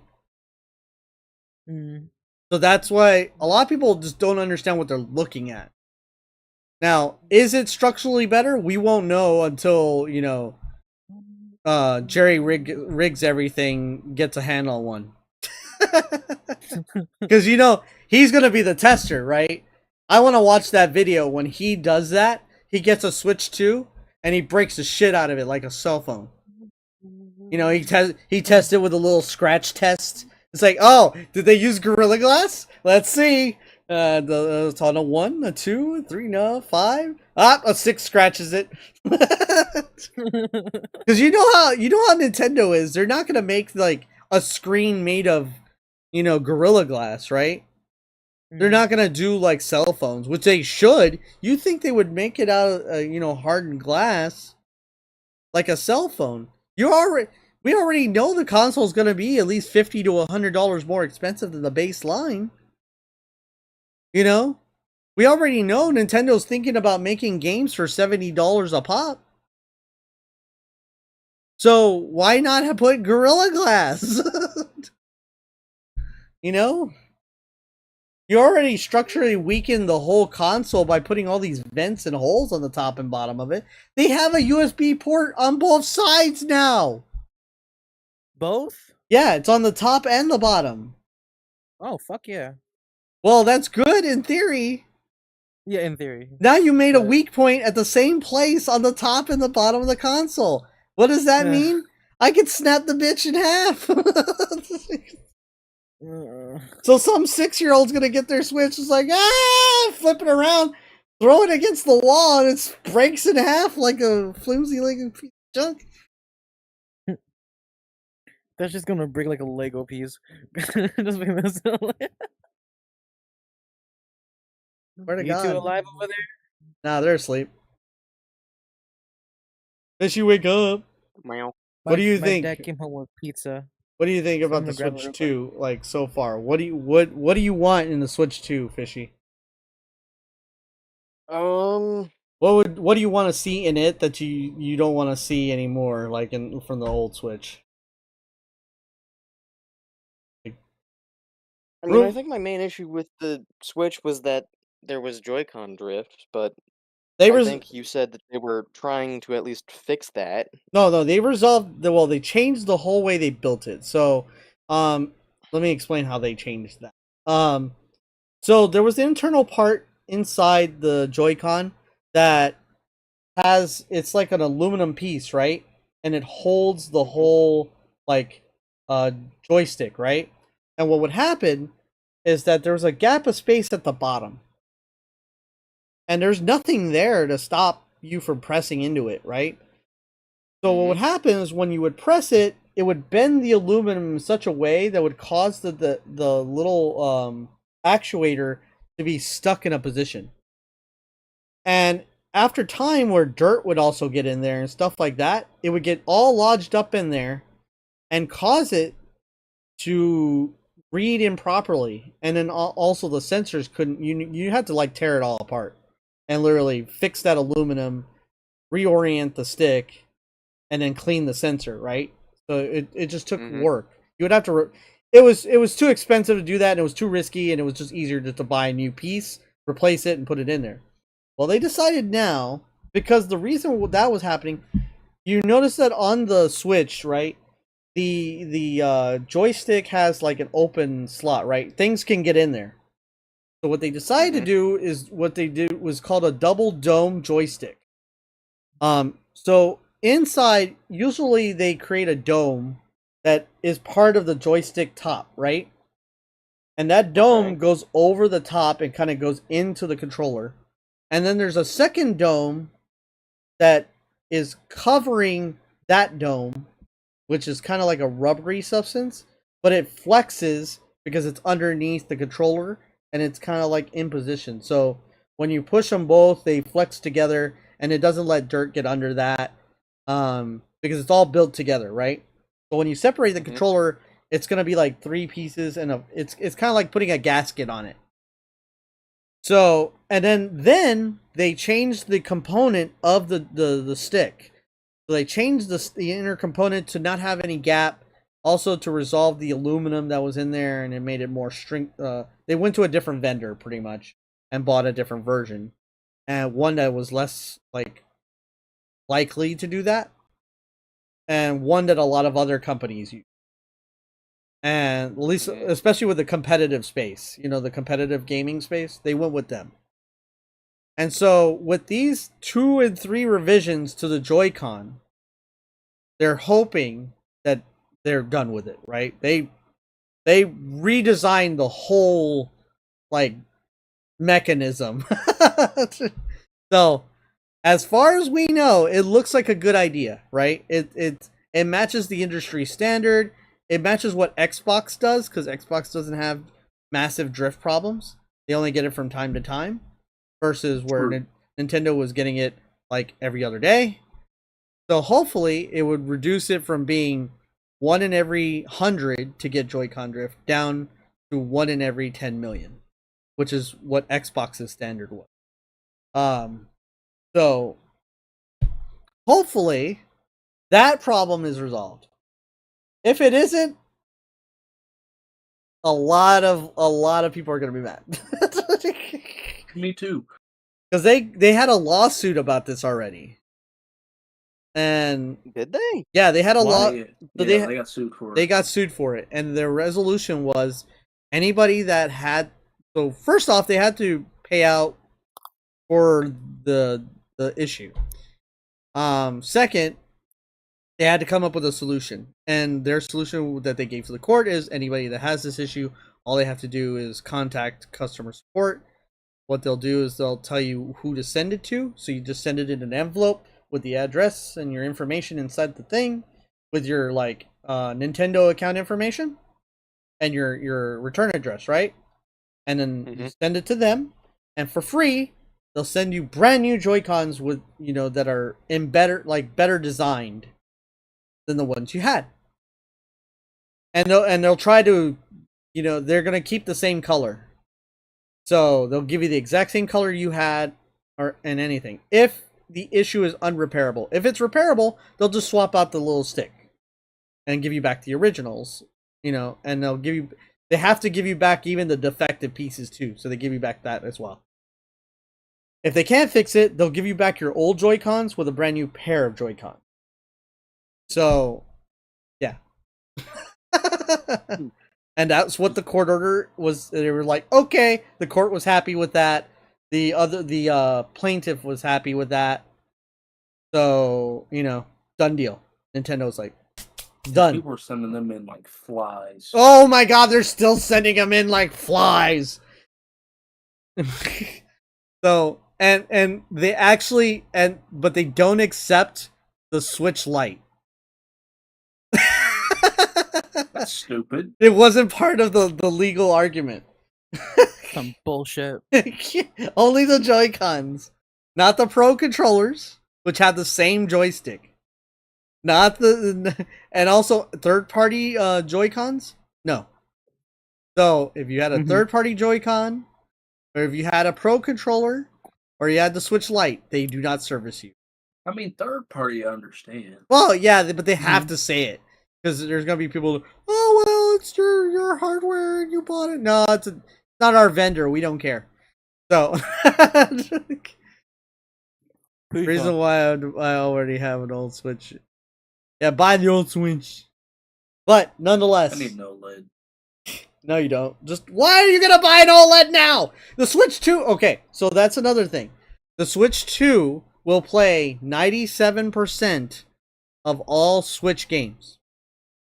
The 3% of Switch games that won't play are obviously games like Labo, which, obviously. Games that require that they have to fit with the console. So, like, the Joy-Cons are a different shape or size, so they won't fit the same attachments anymore. And other games that require specialty attachments with the Joy-Con, right? Mm. So, damn, so you telling me I can't play Ring Fit Adventure on that shit? Exactly, You yeah. still can. You can, but it's not going to work right. They've already discussed that they are making another Ring Fit game. They've already What?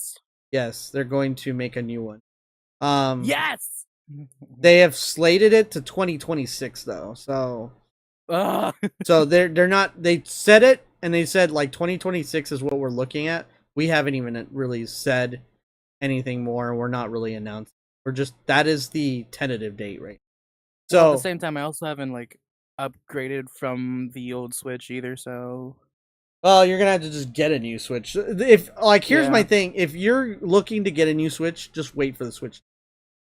I was money! thinking that. Yeah, just save your If I money. wanted to. Save your money. Use your tax refund on the new one.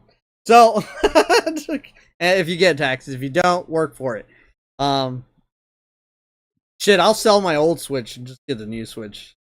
So, nonetheless, Christmas. Yeah. There's also, well, that's a question too. Talk about that in a second. But Wait. when it's coming out, it's not Christmas.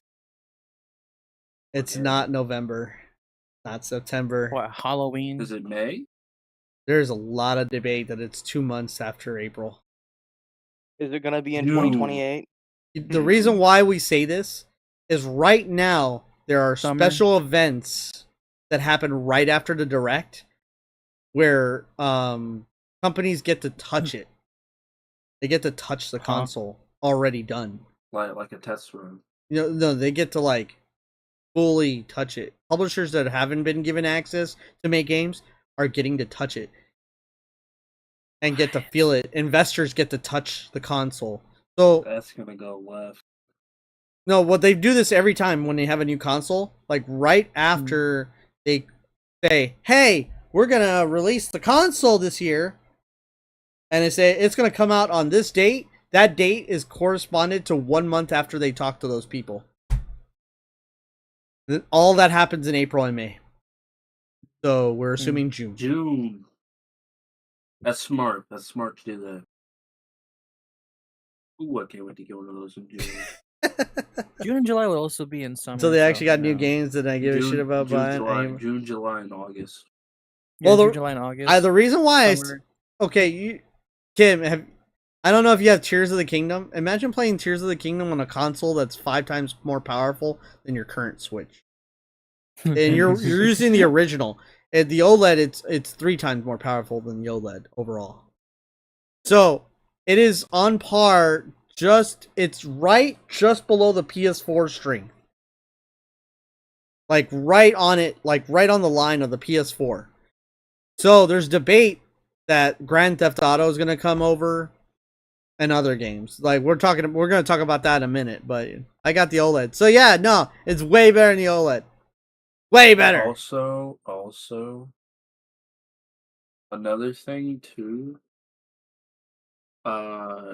The games that come over, I hope they don't like. I hope they bring over and make a lot of new games. All right, so the rumored games right now, they're planned to be coming over. And also first party. This is the rumored games that are going to be for the release. So a new 3D Mario game on the level of Odyssey. So Yeah, that's a good idea. Mario Kart 9, which is slated. We Metroid Prime 4, which is slated. I can see that Pokemon Legends ZA, it's slated. this year. Yeah. Dragon Ball Sparkling Zero, which Yeah. that would be an immense game to have.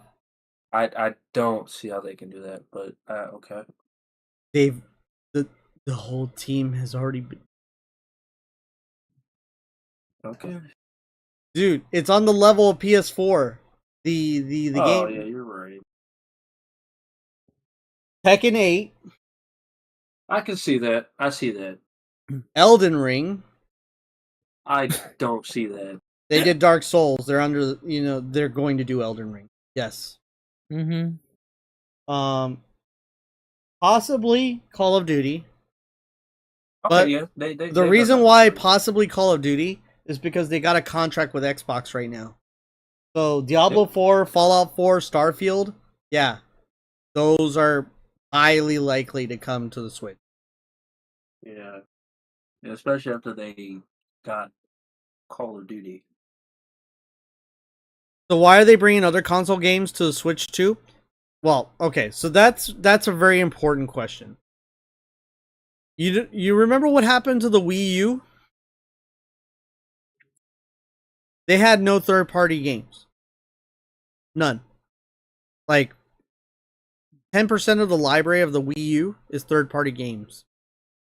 Or games that were made just for the Wii U.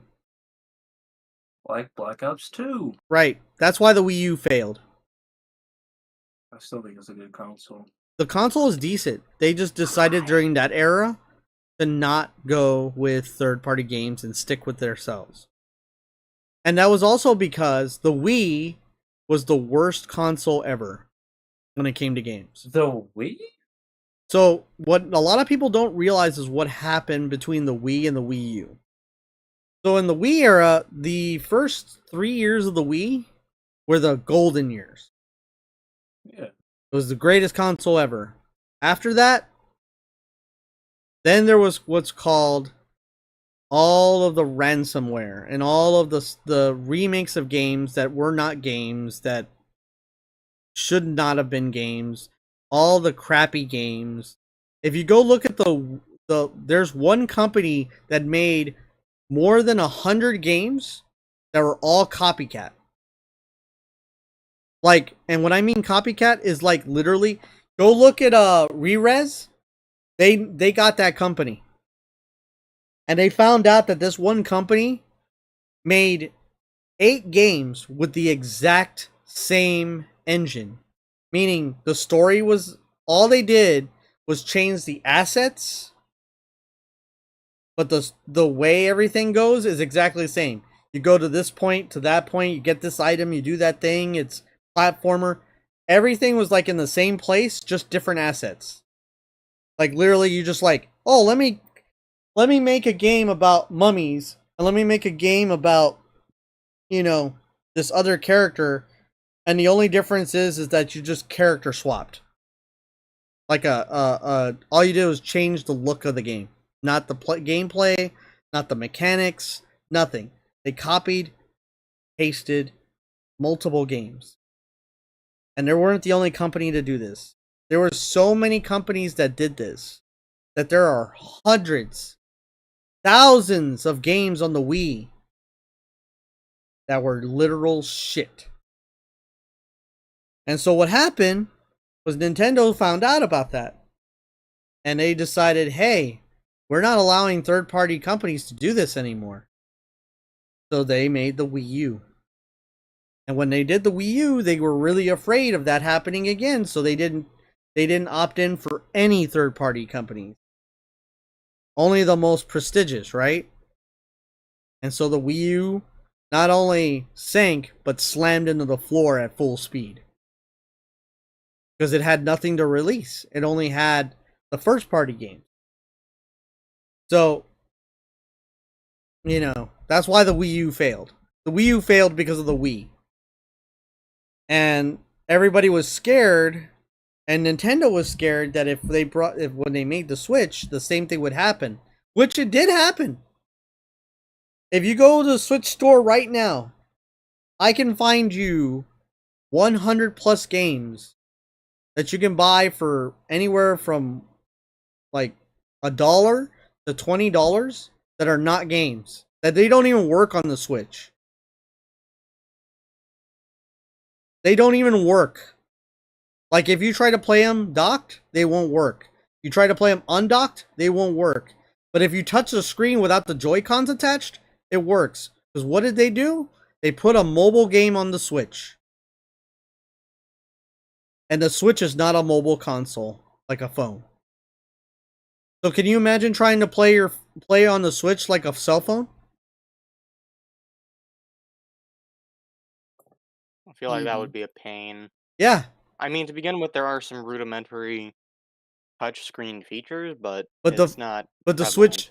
Switch doesn't have a dual touch sense system. So how do you touch two things at the same time on the Switch? You know, you have to have like a touch controller, right? So how do you move the character and attack if you can only touch one thing at a time on the screen? Unlike a phone. Which, by the way, they're gonna add DualSense touching to the Switch too. But Of course they are. oh, of course they are, because they got to deal with this problem. Yeah. I have bought a whole bunch of games because I was gonna do a series way early on my last channel about these games that were literal dog shit. I have a lot of them. I still could re-download them and do this series. I've debated to do this series on games that you can't play or they suck beyond belief. They exist. All of this junk games, this junk software that they have put on the Switch. There's games with like descriptions and story and information that you sit there and go, what the hell are you talking about? With titles to the game that don't even match the thumbnail of the game.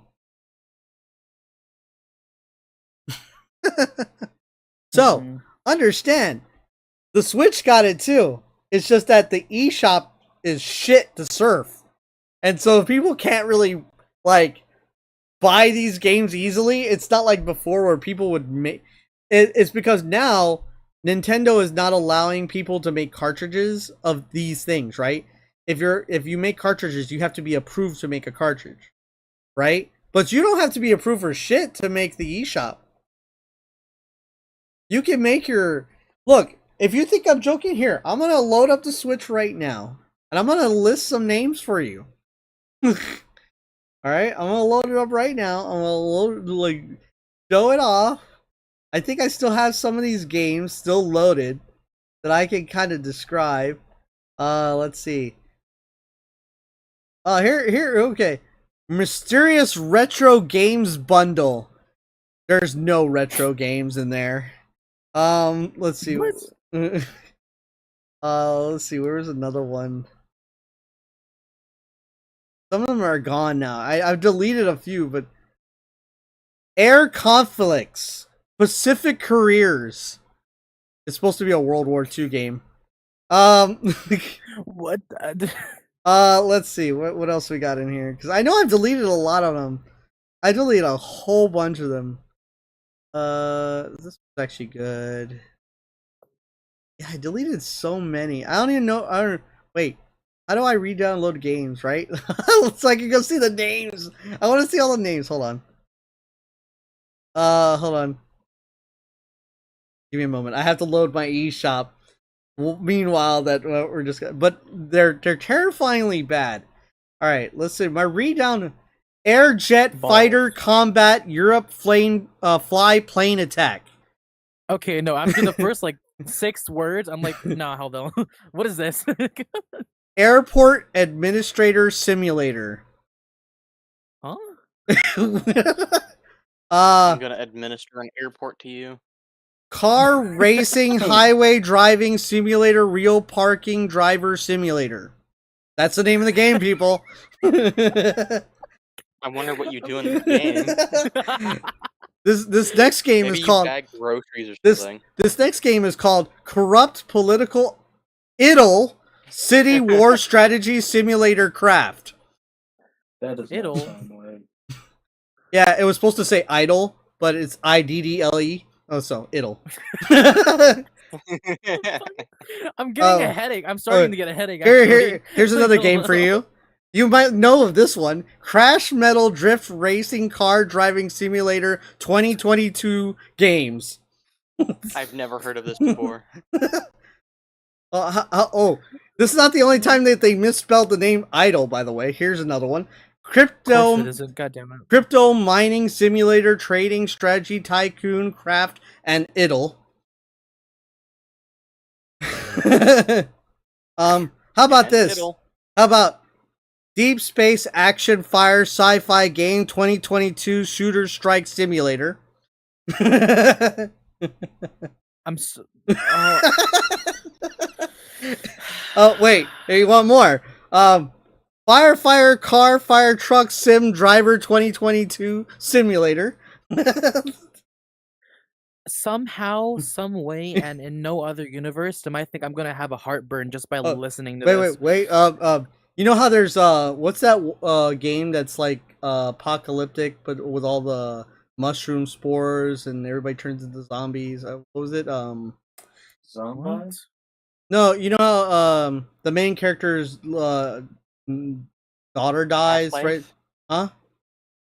No, it's a zombie You said game. Wars and shit. Zombie. Yeah, so Zombie. Zombie Was I said zombie.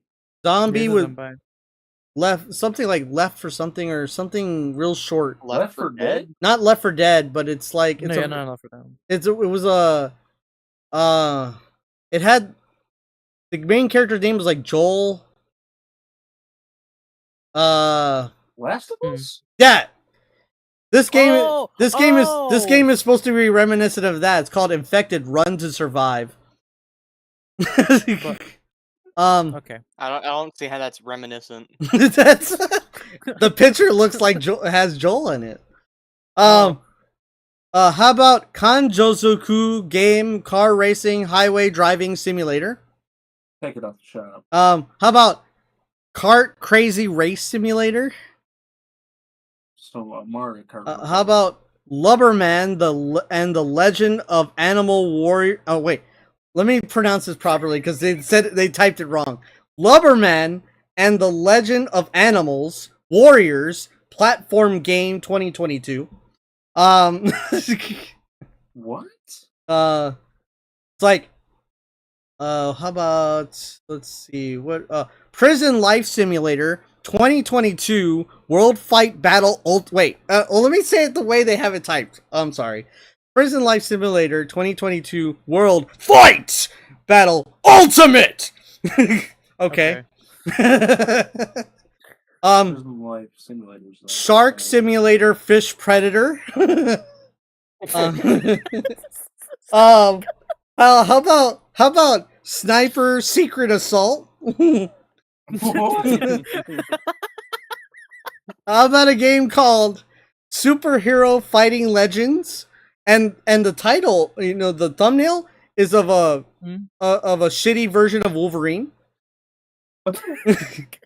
How about the game called Titanic Mystery? What? It's supposed to be Titanic, right? Yeah. How about World War Heroes Armies? You know, Okay. okay. So that was the end of it. I had bought a whole bunch just to kind of demo all these games that were like literal dog doo-doo. And I was going to make a series of trying to play these games, or at least try to show them at some level. But this is just to let you know that the problem that existed for the Wii and the Wii U still exists today, prevalent and beautiful on the eShop. So...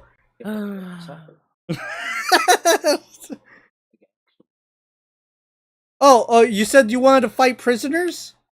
Wait, let me go. What game was it that you want to fight? Was that last one, right? It was that prisoner one, huh? Well, you know what's funny? That the prison life simulator. Well, it's a real cool game. Yeah, they even like had advertisement on it on multiple different TikToks and multimedia. Whenever you don't have like Premiere, Premium, or whatever it is. But you know what's really fun about it? You can't play it docked. You can't play it with a controller. Then you can't play it with your Joy-Cons. What? Then why the fuck would you? You gotta play it with the screen.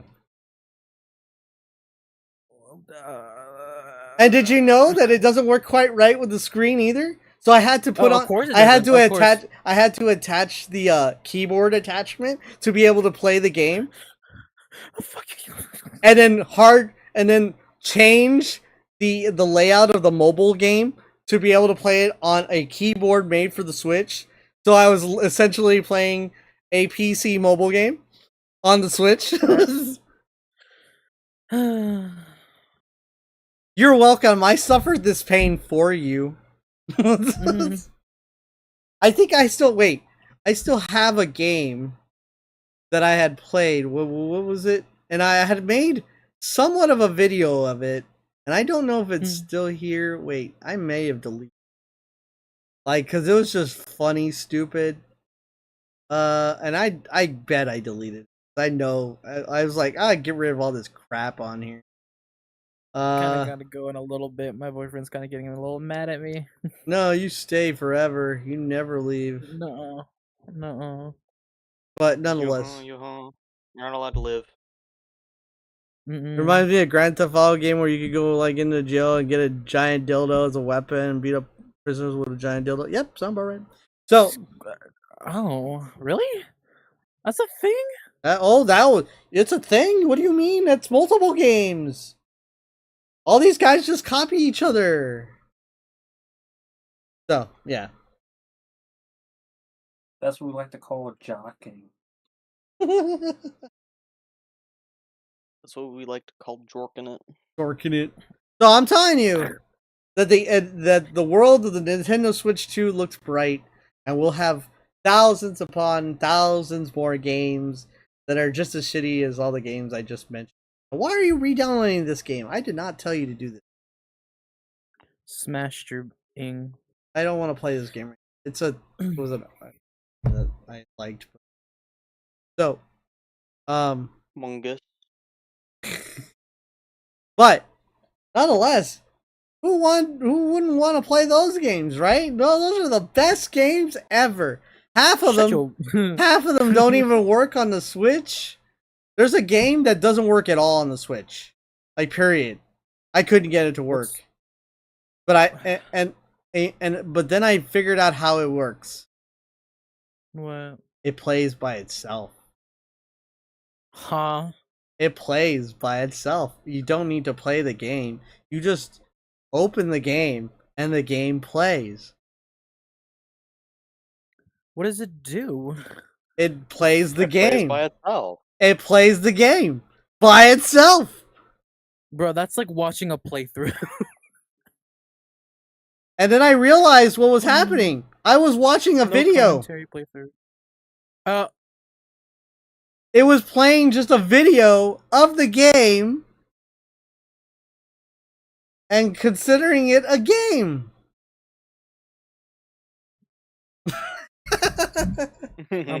How much? Oh, it was like 99 cents. Got to get this game, guys. Look at these graphics, man. It's so. There was a game. There was a game I got that only worked with one button. Huh. Well, at least it's more effort than that. No. You don't understand. It works with one button. So It doesn't do anything, does it? to move, you press the button. To jump, you press the button. To continue the story, you press the button. It's a visual novel. Oh, okay. But it wasn't a visual novel. It was an action game. Weird. So you had to like select attack or defend and stuff like that. But you'd always select defend. Because that's where it would sit. Because you couldn't move it. Because all you could do is press A. Could you have done touch? Yeah, but No. Did you try? Nothing worked. Even keyboard. Dude, I tested. Look, I tested these games. There was a game where I could just walk through the walls right immediately. I started the game and it was like, oh, it's a world where you go, you're a hero and whatever, and you can do stuff. And then I was like, okay, and I started walking and I could just walk through houses. And then I started walking through the ground.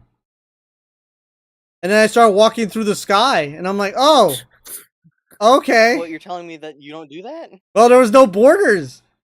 And then there's no map to tell you where you're going, so I got lost really quick and accidentally fell out of the skybox. Essentially, what you're telling me is my experience of trying to make some kind of project in Unity, and oh my god, that did not go well. Dude, I'm doing that now. I could probably make that game sell for $10 and be like, yeah! Oh, Jesus. Super fighting, mega driving, flight, awesome game simulator. Call it Squungle Gungle Simulator. Oh. That's what I need. What, you wouldn't be interested in playing Squungle Gungle Simulator? Not gonna lie, I would actually. I was like, what is this game? You know what? It's silly. I won't see it. Goober.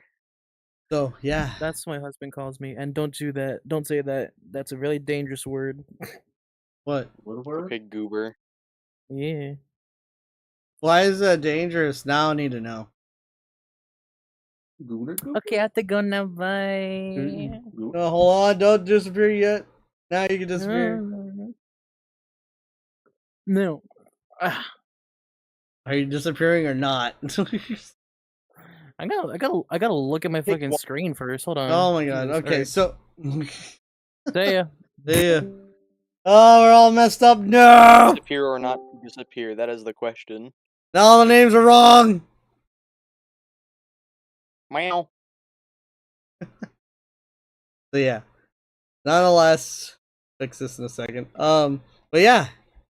Those are terrible names for the terrible things. You love it? You love the game names? You love what you found? You love what you learned today? Live, laugh, love. So yeah. Terrible. Terribleness. Terrible. Terribleness. I didn't want that one. No. But what games do you want to get redone and put on the Switch to? What games would I want? Yeah.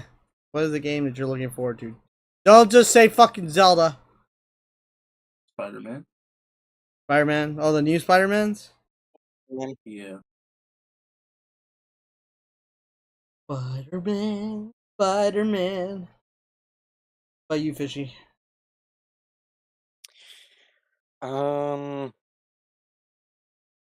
What game would you, and it can't be too new or too bad, like intense, but what game would you want to see on the Switch 2?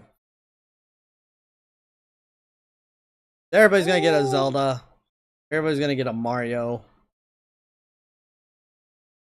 Probably. Splatoon is definitely unlikely. I don't think that's ever gonna happen. Oh yeah, Splatoon's happening. Splatoon team's already started working on it. It's kind of like it's gonna happen eventually, It's but next it's not year. gonna be like an on-release thing. No, it's next year. Really? Yeah, it's most likely next year. The team's already working it. Splatoon 4? They whenever they end a game, their team has already been working on the new. So when they did the Final Fest, they started working on the new. Yeah, there's no more DLC coming. They even said it. There's nothing left. So they Splatoon 3. So Splatoon 4 or whatever they're gonna call it's coming.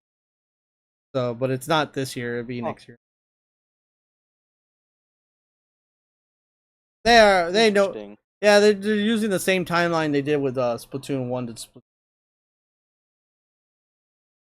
Because they don't want to drag it out like Splatoon 2 did. And also, they want to be more competitive. So the only way to get it to be more competitive is rebuild it. So yeah, that's kind of that's a guarantee. I don't even have to think about that. The same as like the Mario team. The Mario team was already. They just started making the new Mario game. There's no announcements. So unless they come out of nowhere with it, that'd be funny. Watching the direct, they just come out of nowhere with some bullshit. What about, I don't know, Marvel Rivals?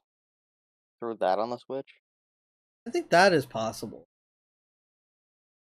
They're able Because to, like they've done Overwatch. yeah, well they did Overwatch, and Overwatch isn't that massive.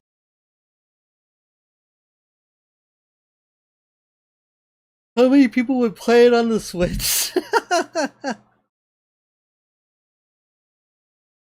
What would the lag disparity be between the Switch and the consoles? Who knows? He's like, oh, you must be a Switch player. Damn! Oh! Damn, you must suck. Dick. Yeah, I want Star Fox. I know what I want. We haven't had a Star Fox game since the Wii U. I want Star Fox. I miss Star Fox. I want lore. I want an open world. Maybe if I'm good enough, I'll make my game by next year. Who knows? Then I'll do Star Fox. Screw it. Come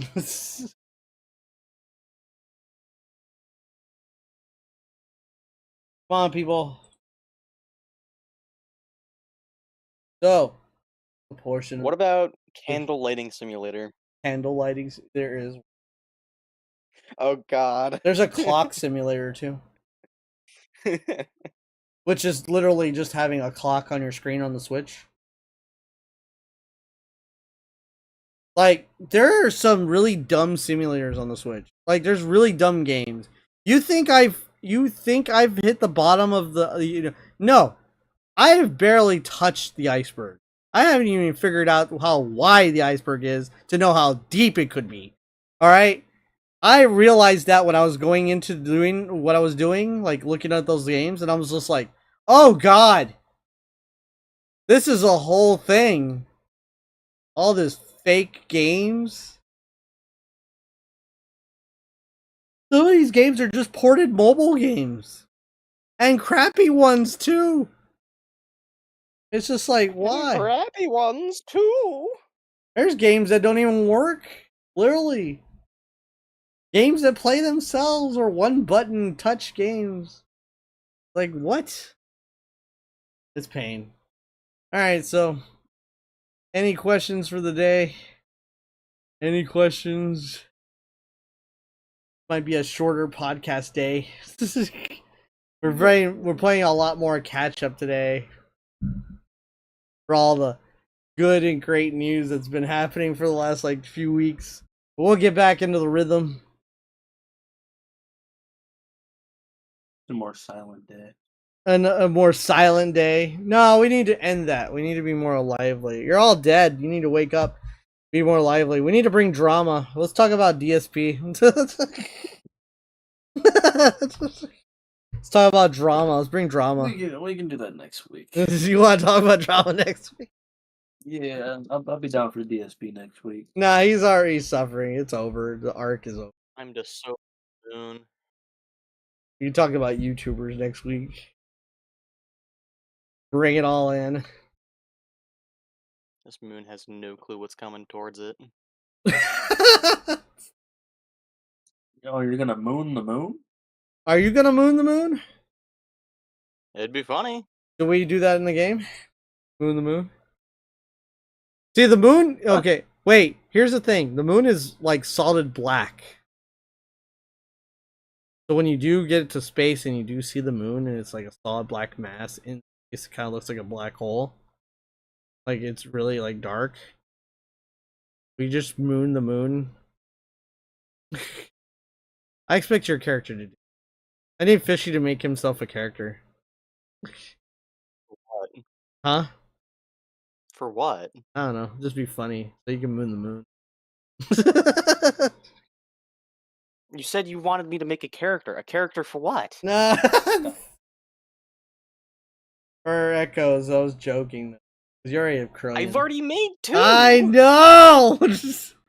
What, do you want me to make a self-insert character too? No, you're good. You have the antithesis and you have the Krillian. You're good. You got 2. You got your whole dynamic. And then Master still needs to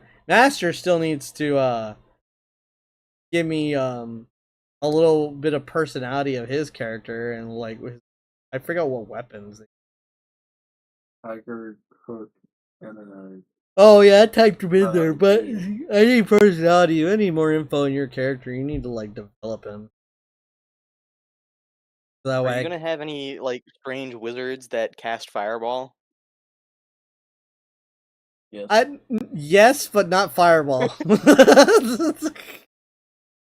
No, like, it's not... The spell isn't actually called Fireball, but he says he's casting Fireball. It sounds like what Bucket would do. Just comes in. I cast Fireball! Fireball! I cast fireball, bitches! It's like I want the Bucket is the character that kind of solves a lot of my comic relief. And he's gonna be strong, right? He's gonna be a character that's how do I He's just supposed to be a god, right? No, he's He not just pops up god. randomly. No, he's kind of fourth wall breaking because of what he is. But he's not overly powerful. He's just more omnipotent. Like like he's everywhere and anywhere and just pops in because he made friends with the main character. Either version of them. So, and after that, he's just like always there. And he kind of like comes in at the weirdest situations. Or like it could be completely serious. And it's like I even made jokes. It's like, it's like like you finally get your base, right? And you start like developing your base. And you're like, "Oh, that's a nice house." And he just comes in out of nowhere and is like, "Free real estate." It's just like, "What the hell?" And he didn't. Real estate. It doesn't mean anything. You just get there to do it, and then he's gone. And it's like, what?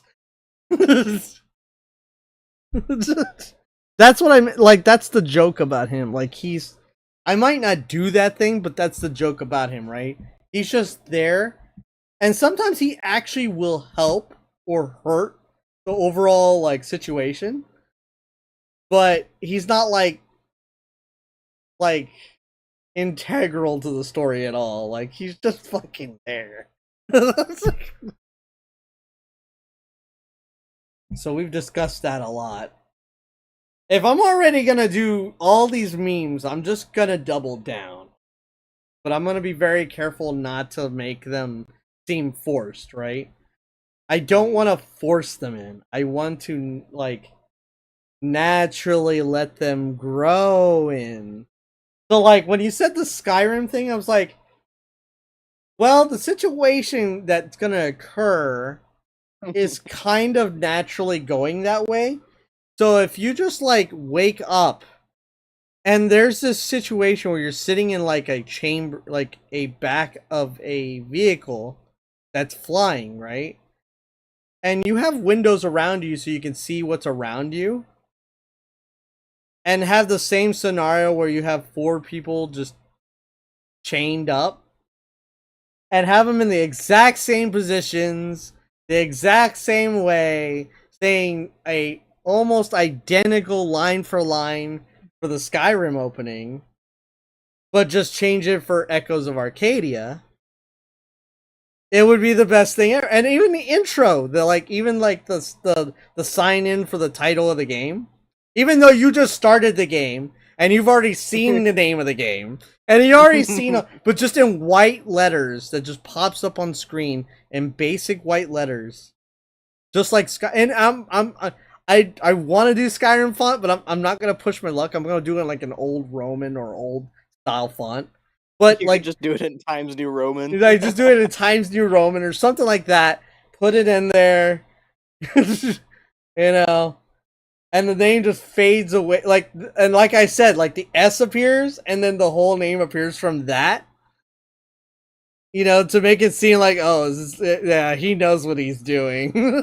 Like, we get it, and you go through the whole scripted thing until you get to walk off, and then it cutscenes to, you know, what it needs to cutscene to as proper. But And then who suggested Aperture Science Labs? I forget who it was, if it wasn't Teddy or it was Jasper. But none, I think it was Jasper.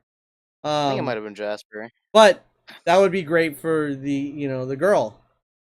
And that just worked out. I'm like, oh god, it writes itself. And I'm like sitting here thinking about, yeah, they're 2 different stories. They're going to culminate, right, in similar ways, but the dialogue will change, everything will adapt. But first, I'm gonna make the male story, and I'm just gonna do the male story, and then I'll build the female story afterwards. You know what I mean? And it'll kind of like follow it, but with some differences. Yeah, no, like it'll be the same story, but it'll have like integral differences, like for certain characters, and even your choices will be not exactly like. Of course, the guy can do things that the girl can do, and the girl can do things that the guy can do, right? So obviously, it's not gonna flow the same. There's gonna be dialogue that kind of switches to kind of more adapt for her specific abilities. You know what I mean? So, like, even situations, like, remember we discussed, like, you know, training with Krillian, right? Yep. That won't happen with a girl half. It would be a totally different scenario. Would it instead be like training with The outlaw? mages? No. I don't know. I've debated that too, but it might be a total flip, but that's also not where she's headed. You know what I mean? I guess it would also kind of depend on like Or training with what the my actual character. gameplay for each of them is, because you said that they would have like different starting weapons, right? Well, they have 3 weapons to choose from. They're both at the same selection of weapons. It's just that they get 3 weapons. You know what I mean? I've listed 2 of them. I haven't decided on the 3rd yet. So, what 2 have you listed? one, you know how you know the Buster Sword, right? Yep. Just imagine a sword that's like not as big as the Buster Sword, but it's like big, right? It's blunt, it's no edge, and it's built. It's basically just a block of metal. It's a block of metal, unfinished sword, basically. Yeah, it's an unfinished sword and a cannon. And then the second weapon is cutlasses that can reform as pistols. So I'm interested to see how that'll go. yeah, I've put in some images to kind of have some depiction of what a gun and a sword would be in combination. But to morph like a gun lance almost. Yeah, so what you have now is you have a heavy hitter and you have a little gremlin DPS. Well, no. Basically. Well, it's, the second one's like the balance. So the first one I call it the tank option. The second one's the balance option. And the third will be full range. Where there will be a upfront ability, you know, but so I'm thinking of like more of a, you know, long range style weapon where even if it does reform, it can be used close, but really not good close. So I got a debate about that. It could literally just be like a musket with a Like it's like bayonet.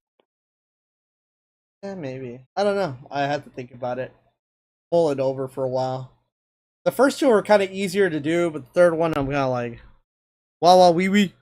But By the way, for the starting weapons, you should definitely make sure that they're smooth bore, why?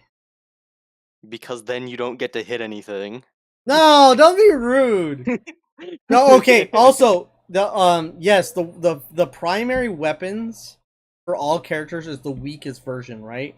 You don't change Mhm. your weapon, you upgrade your weapon. Weapon is like an Ah. extension. So you know how like in Skies Arcade, yeah, you just keep buying new shit, you replace your old shit, and you just sell your old shit, right? Well, no. So instead of that, it's It's a you crafting. like go to a blacksmith or something, or you craft an Yeah. upgrade for it. Yeah, you craft your upgrades. So you slowly upgrade. So of course the gun is gonna probably be smooth bore and have decent range, but it's gonna shoot like shit. And the swords are gonna not be the most pristine blades, you know what I mean? And the same thing with like the chunk of iron, like it's it's I feel like the best way to think about it would be like, I don't know. So there's muskets, which are smooth bore. There are cannons, which are also technically smooth bore. uh-huh. What's the? Well, like It's not a also blunderbuss, because that's like a buckshot sort of thing, right? well Or like birdshot. the cannon. It is. Yeah, the blunderbuss is like a type of cannon, but it's a birdshot cannon. So imagine in the beginning you have this big chunk of iron with like a blunderbuss cannon. So it just Yeah, so shrapnels. that's what It just that would make shrapnels, sense but it's weak for. as fuck. And then the sword, it's short range and heavy, and it's just like not really refined at all. It's just like you just chuck crap together to be able to transform into the two things, right? So in the Mhm. beginning, it's just like the guy's first attempt at making a weapon, and this weapon is just a really bare bones, like weak thing. And then as time goes on, What's like a pistol for that sort of era? huh? Like for blunderbuss muskets, what's like the pistol variation? Oh, that's like the musket. A flintlock? Yeah, flintlock. Flintlock, that's Yeah, it. flintlock muskets. Yeah. So So I think that would be like a good yeah, idea it's not to even a gun begin that you with. can fire easily. It takes time to load it. So it's So like you have like a blunderbuss weapon, you have a flintlock, and you have like a musket. oh no. The weapon is already part of it. So like it's a transforming Yes, I blade. know. I'm saying like that's the kind of It's a can. style for the ranged ones. Well, yeah. So this sword is also a cannon, and so you can sweep the mode depending on what you're firing against, right? So if you're going long Mhm. range shot, you're gonna have to use the weapon for long range because that's how you set yourself up as. So obviously you'll use it, and it might miss more because it's dog shit. And obviously having a big chunk of iron up close, yeah, you're gonna hit your target, but you're just gonna do a lot of blunt damage and maybe have different effects because it's a more blunt weapon instead of a bladed, right? So it's just like and also you can't carry. Okay, so It might have. for your What? more like close range sort of thing, you have your giant big ass sword, Uh huh. which can also be a hand cannon sort of blunderbuss thing, Right. right? Yeah, I'm thinking like think about. I don't know So if you've ever. that's for more like a closer range specialist. Yeah, For he's the a tank. cutlasses, Yeah, he's more of a tank. which yeah, okay. And then the second one is And a then for the balance. cutlasses, which I'm guessing would be able to become flintlock specifically until you upgrade them. Yeah. And so That's like an all around, you can hit anywhere. yeah, and then the Just third one is the more the just third one would be like very a fast. musket with a spear where it's really ranged focused, Yeah, right? Ray. Yeah, he's the most agile and but the most range. Like he's over ranged instead of up close. You know what I mean? But he can still fight Mhm. close. It's just not it's very not. It's just like the opposite hand, right? The tank. The tank's really good, really close, and then not until later where you get upgrades or enhancements to make the weapon kind of cover for that. But until then, you're like you better be close. And on the second weapon, okay, it's kind of like giving you another difficulty slider on top of difficulty sliders. So it changes how you're gonna I mean, deal. it's not really a difficulty slider. It's just like, where do you need to position yourself? Right. Do you like to be the guy that's tanky and up close and personal? Do you like to be really balanced, or do you like range fighting? And then the other characters, you don't have to choose this, right? They're gonna have their what they are, who they are. And so I gotta really be careful about that. There's gonna have to be a person that's ranged and focused on magic. You know, another one that's like another tank that, you know, he's really good at like heavy hitting. You know, I gotta have different characters for different feels in that too. So I'm gonna have like two more main characters that don't rotate, and then 3 other characters that rotate, but they all have different skill sets, right? Mm-hmm. So I gotta think about all that. It's gonna be fun. It's gonna be so much fun. But yeah, so for me to deal with the weapon system, instead of having to buy a new weapon every time, yeah, you're literally crafting your upgrade. Which is, it makes more sense, you know? Like, why would you constantly be throwing away your... How do you get blades from an enemy? You know, like, you beat the boss and, oh, I got a new cutlass. Where the fuck did this come from? Like, that's... Stole it off of them. No, why would the monster have had that? Maybe they cut inside of it.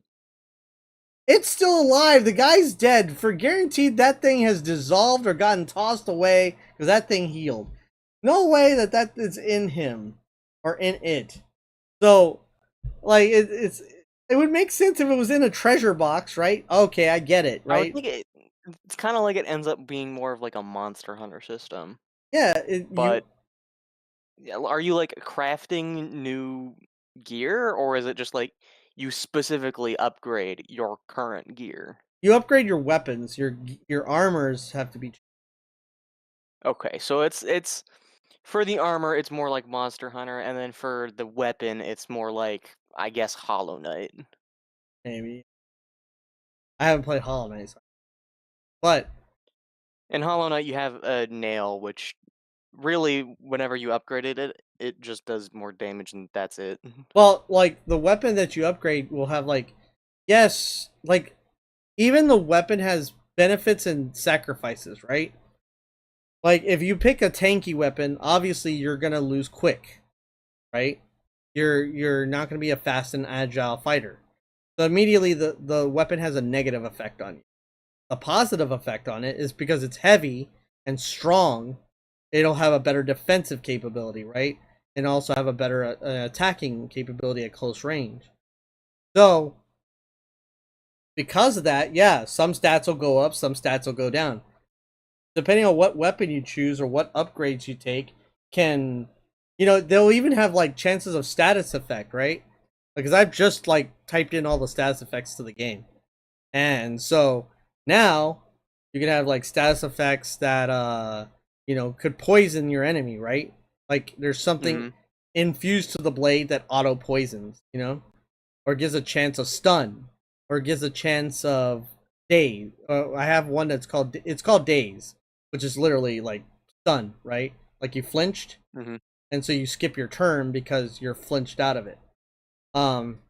There's other ones where like, okay, you can poison your enemy, or you can force a debuff on your enemy that weakens them overall, you know? Weakens their attack and defensive strength because whatever the weapon has, you know? So I'm going to, instead of like before, in Skies of Arcadia, the way they did that was like the weapon, every once in a while the weapon had a status effect, but there was never a weapon that had a detriment. Like most of the weapons, they, of course, the abilities would go up, and if you don't pick the highest one, obviously it wouldn't be good for you, right? Who's in the force box and why don't I have to? That's me. That's why. That's who it is. It's me. Yeah, because Splat Dragon left, so. But in Skies of Arcadia, they had the accessories do a lot of the work, right? The accessories would do a lot of the specialty buffs and give you special effects, and be able to be protected against certain things, and whereas the clothing maybe would do it, the weapons maybe would do it, but everything was just generally a buff. Like every time you got a new piece of clothing, it was a buff. Every time it was a new weapon, it was a buff. Unless if you didn't pick the highest one, right? So now choosing your upgrades can matter, because like, let's say I go for this upgrade instead of this upgrade. One upgrade will provide me with buffs and debuffs. Another upgrade might do the same. Is it gonna end up like a skill tree for your weapon? Not for the crafting, no. It's just like you're just increasing it overall. You do have you can kind of go like a path, but it's not like literally a skill tree.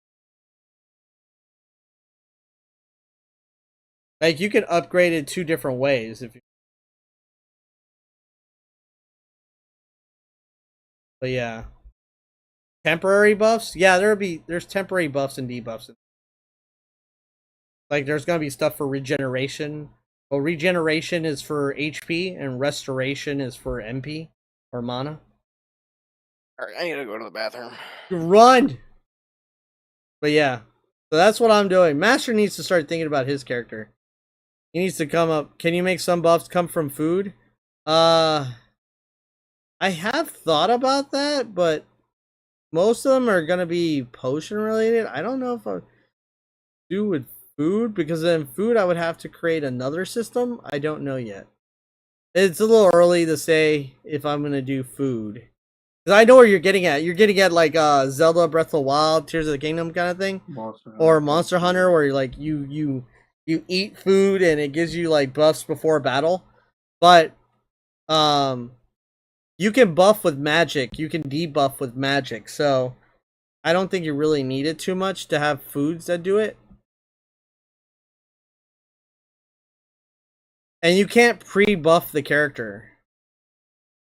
Like you can't like you can't use magic before the battle to get yourself like boosted before the battle starts.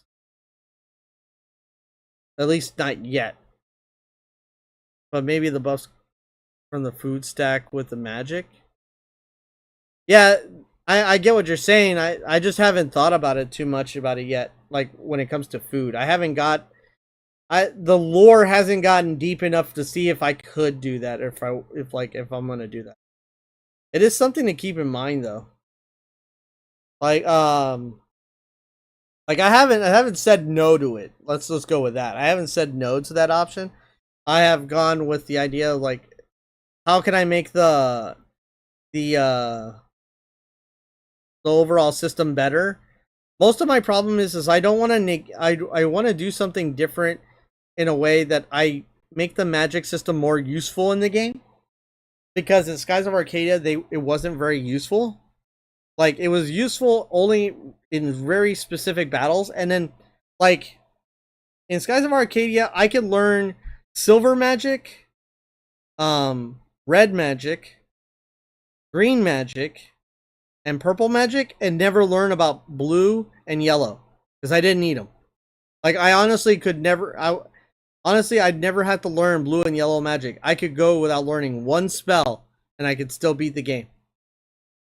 And then I realized that I could do without learning purple magic too, but it just makes certain areas harder. But if I learn about 4 types of magic, I could beat most of the game. And I felt bad about that because it neglects the other magic. It neglects the system. And then I found out, like a long time ago, as I played the game over and over and over, that, hey, did you know that they have magic in item form? So I didn't have to use mana or magic power. I could just use an item and it would spam magic. And then I realized I didn't even have to learn magic. I could just use items. I could beat the whole game only learning silver magic, a little bit of green and red magic and just use items. Like, that's how broken the game can become. Like, you could just win the game with items, really. Which it totally defeats the whole magic system. Like, what's the point of having a magic system if it's totally gone out? And I don't want that to also happen to the buff and debuff and all the status effect system, right? I don't want it to be completely like wiped out because, oh, well, I have food now, and the food can completely wipe out the magic system and also items. Having a buff is okay if it's hard to get more steps to use. Well, it's not like it's like when it comes to like Monster Hunter allows you to just, you pay for it, you get it, right? There's certain games where like you had to get supplies and you would get these ingredients together and you would make it to get it. I don't want to make it easy to use. If I do incorporate food, I want that to be like on the back burner. Like, I don't want it to be something that can completely override magic and completely override items. You know, it'd be cool to have it for sparing moments, but you would have a limiter. Because honestly, once I learned in Skies of Arcadia that I could hold, you know, literally 99 copies of the Sacrum Crystal, and which allows me to heal 1000 HP for every team member on the same turn.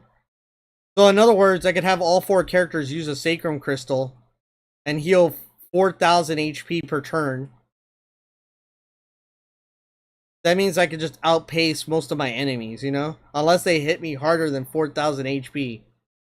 You know? And I don't have to use magic. I don't have to use spirit energy. I just totally broke the game. You know what I mean? So, I don't want to do that. I want to be very careful.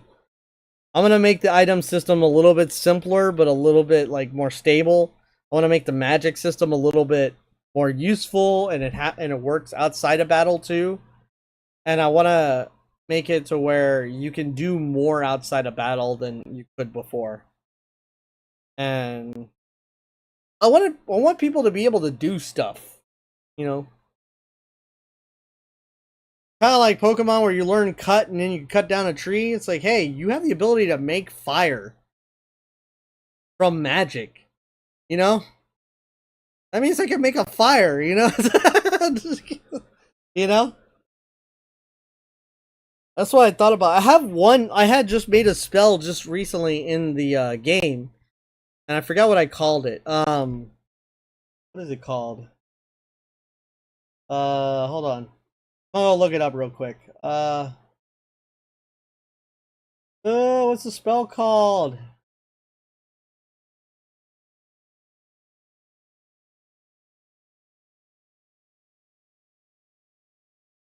Combat.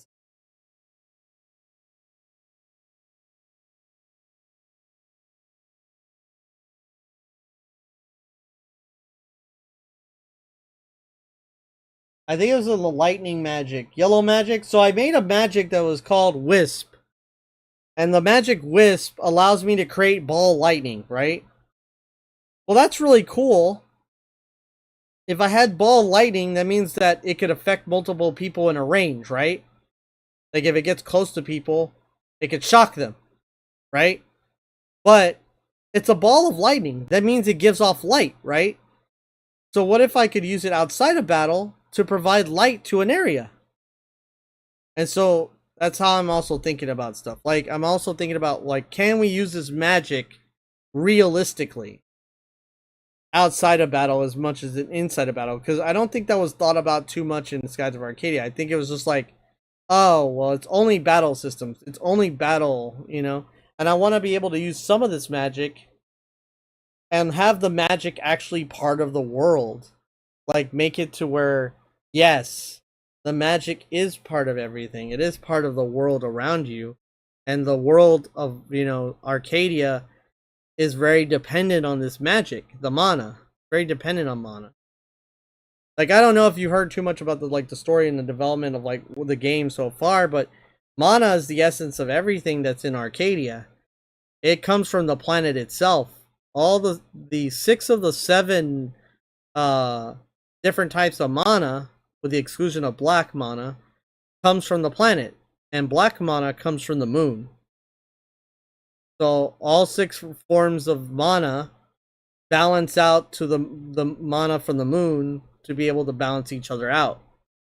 It's a constant tug of war to balance out the mana between the planet and the moon. And if that balance is ever upset in any way, then there's a lot of hell to pay. You know what I mean? So, and the planet bestows mana wherever, it exudes from the core of the planet. Everything's imbued with mana, everything. So, finding stones full of mana and stuff like that, what would happen is that mana just spews from the core of the planet. And it's kind of like volcanic eruptions. It comes from underneath the skies, firing up into the world, and it all lands around, and kind of like that's how they get it. That's how they get access to like moonstones, what would be called moonstones, but it's just called mana stone. So I've changed a lot of the story. I've changed a lot of it. Ugh, Master, develop your character already. I will. Also, wait on Smokey for hers too. I think hers is Red Civilization, if I'm not mistaken. Oh yeah, and I did name almost every civilization except for Green and Blue. So we're almost done naming them. But yeah, I've been getting really far into that. So lots of development talk coming soon. Lots of development talk on the Unpatched podcast. Maybe I'll release my game on PC and then on the Switch, who knows? It'd be nice. It'd be a dream.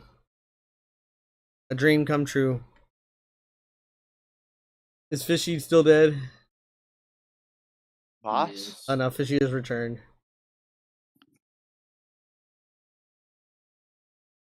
Oh, wait. Hang on.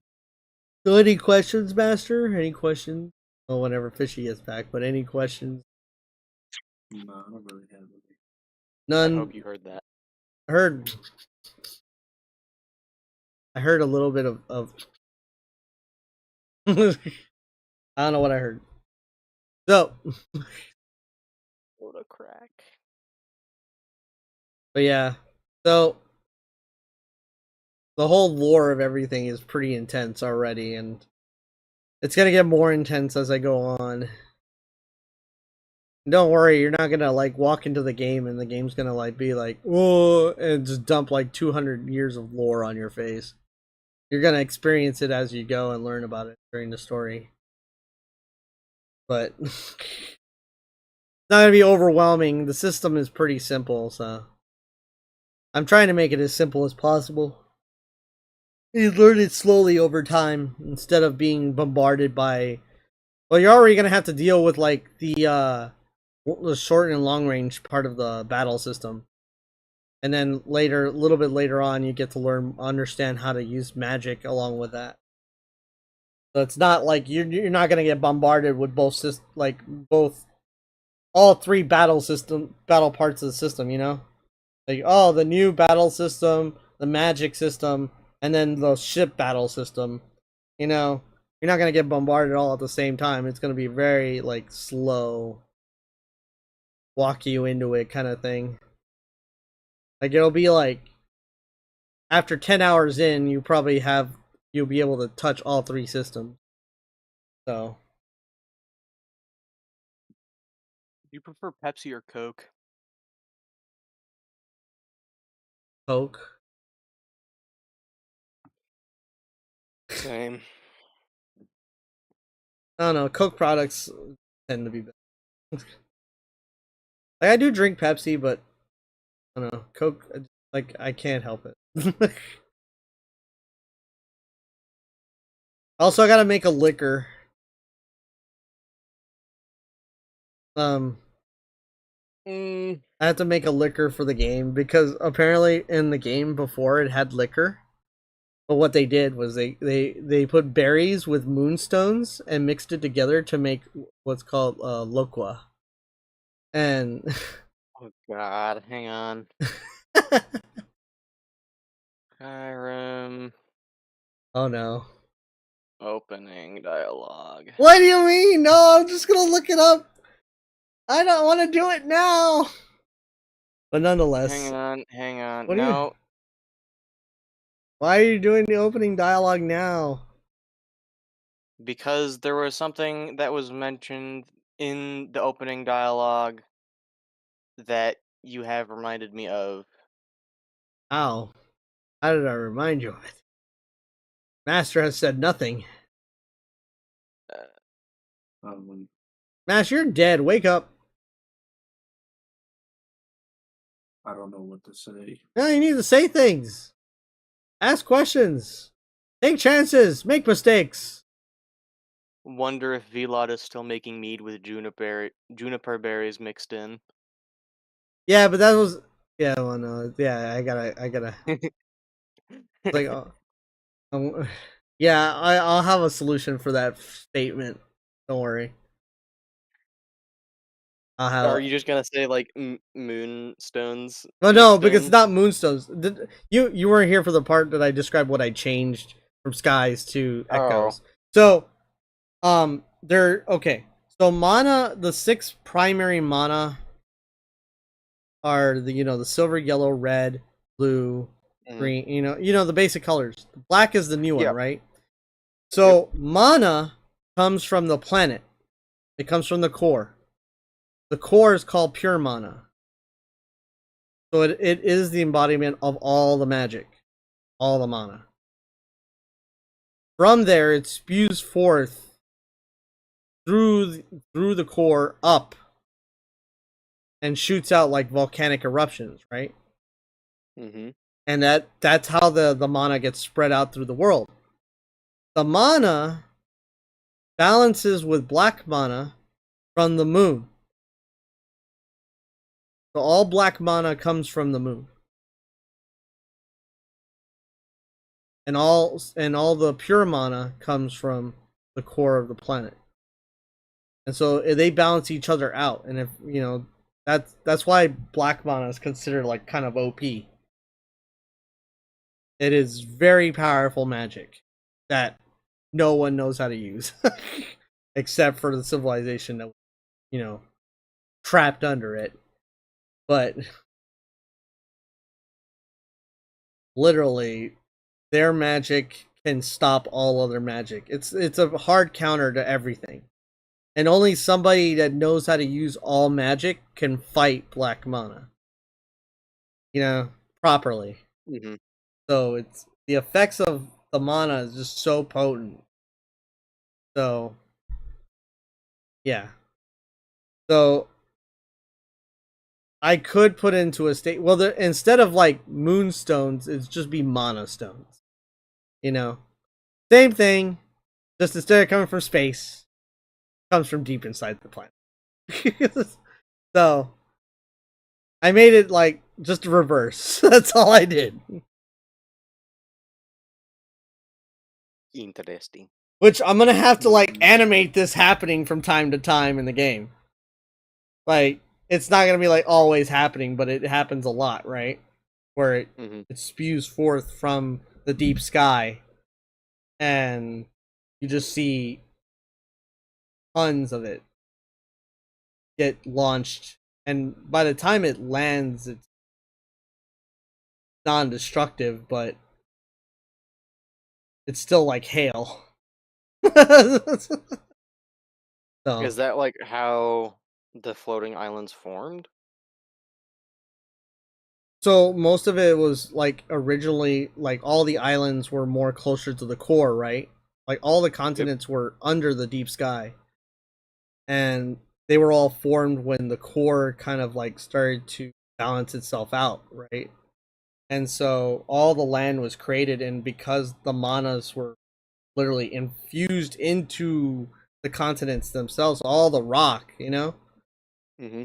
It literally pushes away from the core. So literally it's like the opposite force to gravity. So because that they went into a spectrum is how they're separated from the pure mana. So the only way to pull them back, it would have to stop the core, you know? Mm-hmm. So it's kind of like you shot a beam of light and it turns into a spectrum and it forces the light outward as the spectrum of light, right? It's you're looking at all the continents. It's already the spectrum of light, like other side of the the wall that's shining it.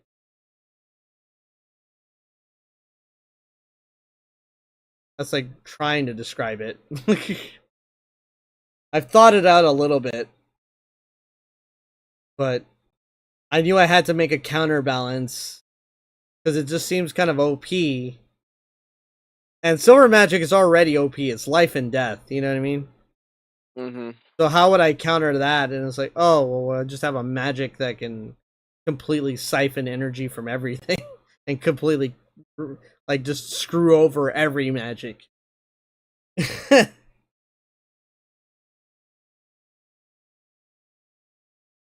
So like literally it could steal mana and just convert it. So it's a good way. But that's why the moon doesn't crash down on the planet either. It pushes against all the mana on the planet. So it's like the in between is all the islands, and then the core of the planet's one side, the moon is on the other. You know? Mm-hmm. Yeah. So that's how it's working. That's how the pain and suffering is happening. Yeah. So now I gotta think about how to make liquor out of a mana stone plus berries.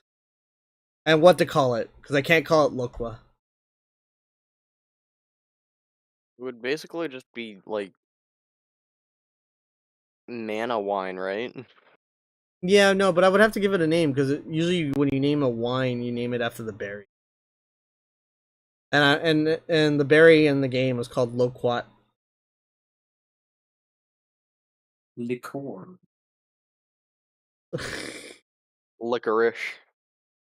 I'll make something up. And then I gotta have a place where this guy lives, so it's like, oh, somebody of Riverwood and somebody of, somewhere of Rorikstead and...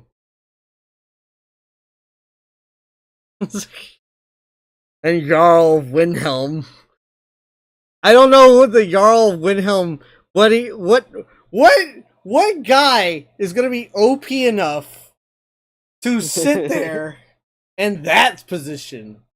Oh, they captured an OP guy and he just escapes. And then I gotta explain that out because we can't use a dragon. we gotta copy it to a point. What is your name? No. It's who are you? Did I just go up all the way to that point? Like they're just naming people as they get off the transport, and then when they get to you is who are you? And then it cuts out. He's like, it just cuts out. It's like, yeah, we already did this character selector bullshit.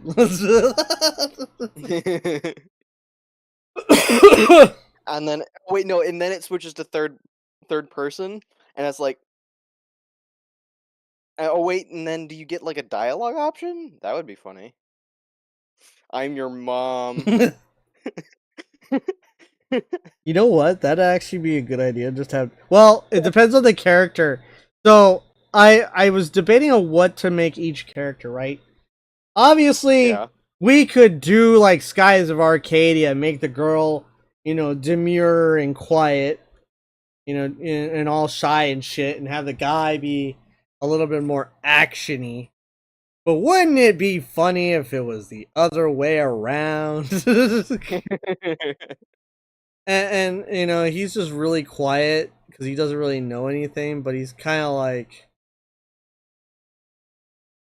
you know, you give that honest answer. The first answer would be like, my name is Soul, or whatever the hell I put, right? And then the second answer is like, I'm not supposed to be here. Or something. Or it's like, or just do the dad joke, I'm hungry.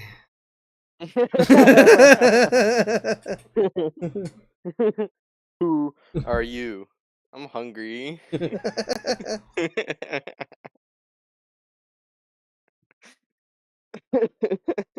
Like, all right, hungry. Move in line. So you're not gonna have a freaking name. Like, they're not gonna know your name. You have no identification. You come from pro status, where literally the only people that know you is the people from pro status. So, because you've never left the continent, right? This is the first time. So It's maybe one of them is like, I forgot. I'm sorry. like, I forgot. I'm scared, mommy. And then it's like, you know, the girl could be something more like brash. It's your mom. I'm your mom. I'm your bitch. No, it'd be you're my bitch. I don't know. I'm still debating what their personalities should be. This is like another thing where I gotta mull over how I want to focus. I don't want to make either of them seem weak at all, but there's got to be some correlation to humanity there. Like real emotions for a person that's been a sheltered life, you know? Like, because they're both been in a sheltered life, right? They've lived in pro status where technically everything is plain. There's no fucking trees. There's no bartering system. You're just fed, you know what I mean? Like, you get food, you live, you exist. It's you've been protected in a literal bubble. Literally, a bubble. And you haven't left ever until you're 18. So this all is set into motion. And they had no choice but to send you. You know? So now it's like, alright, well, we're going to send you out and we're going to give you everything you need. And you have 3 weapons to choose from based on the culture. I mean, it would actually be a really good moment to, like, pick your name. Oh, no, yeah, the name is there. Because, like, you could have it so that then it's, you select your gender and what your weapon is, and then it waits for what your name is until after the opening cutscene. Oh, I get what you're saying. So it's like, it doesn't let you choose a name until, like, who are you? And then you can actually choose a name. Yeah. That's cute. What would it be for Aperture Science Labs? Oh, so they don't ever ask you your name or anything. But what could happen is that when you're given access to, like, they actually escort you out of the room, like out of the cell, they could be like, "What is your name?" You know, like we need it for records. They get your name right in there, and that's when you can decide your name. I don't know. I gotta watch that scene and see and there's any way I can put it in. I guess it would be like name and age, and he has like a clipboard or something, and then he writes it down. Mm-hmm. You just type in your name. Now there will be a default name for sure. Yeah. Like if you don't want to select one, they'll have a default name in position All you gotta do is delete it and then put in the name you want if you don't want it. But I wanted to make sure that you get a very direct 3 options. The first option was, you select the path. Who, the guy or the girl. And it's not as simple as like, oh, the guy's gonna have different status than the girl will, obviously. She's not gonna be like obviously stronger than the guy, She's gonna have her I own. would think it's like faster instead of stronger. Well, she'll be more agile with a very slight speed boost, but she'll be more based in magic and agility than he will be based in more power, speed, and defense, and magic will be lower. You know what I mean? So, like his tunation to magic will be lower than hers, but her skill for physical combat will be lower than his.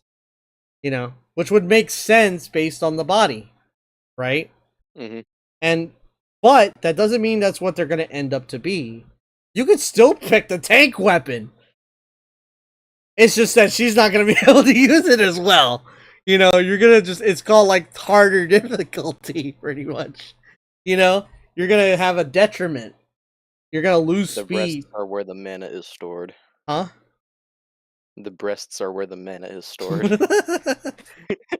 I rub them to let it out.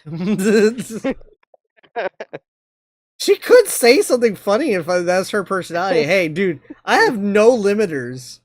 You have no idea. I will mature this game. I'm guaranteed that this game will release mature. Guaranteed. Imagine it's like in universe, there's actually like mana amount or like quality or something What do you mean? can be determined for women based off of their breast size to some degree. Hey, no, I he can- got good thinking. No, I could make it where like there's somebody that's been studying mana. And it's like there has been an odd correlation recently where I've been studying women and their proclivity to mana tends to be dependent on their breast size. I have not confirmed it, but it seems very likely now.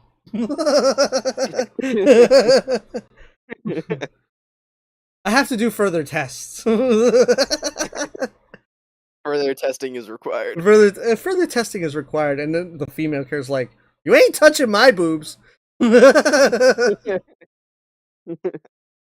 was like, "Oh, but how will we get a successful Testing test?" is just squeezing.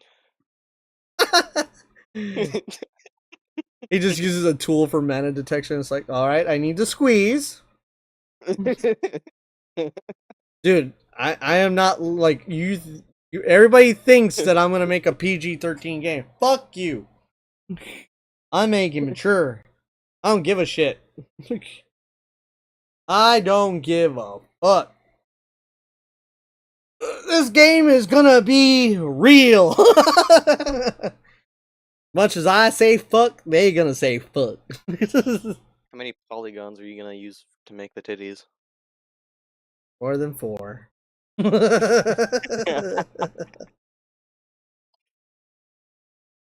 That's for sure. It ain't gonna be a pyramid. Maybe a few thousand. Maybe they're gonna beads of sweat and all that good stuff.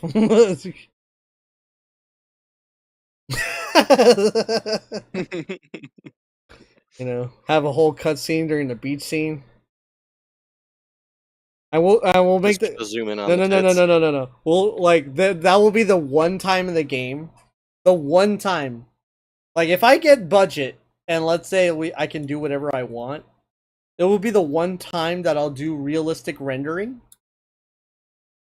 Like how like have you seen the new Final Fantasy VII, right? How they done Rebirth and all that? Kinda. Well, like old Yeah. Final Fantasy VII is all polygon, right? And when they did it again, yeah, it looks better. But in the new one, it's like you can see the sweat on their skin. It's like the super realism, right? But still anime-ish. Yeah. That will be the one scene where everything becomes super real. Just to troll people. Just to troll. Then it cuts back and goes, like, Bucket comes in, it's like, you're naughty. You thought I was gonna show you stuff.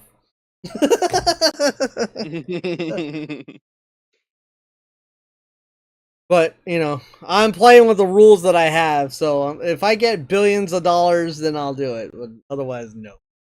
But, you know, there's a lot of things that I have thought to plan, but, you know, doesn't mean I will do. But, guaranteed, there will be a beach. Guaranteed, this game will be mature. There will be liquor. I'm not doing Loqua. There's gonna be liquor plus mana stone. We're gonna make ourselves some drunk ladies! Nonetheless.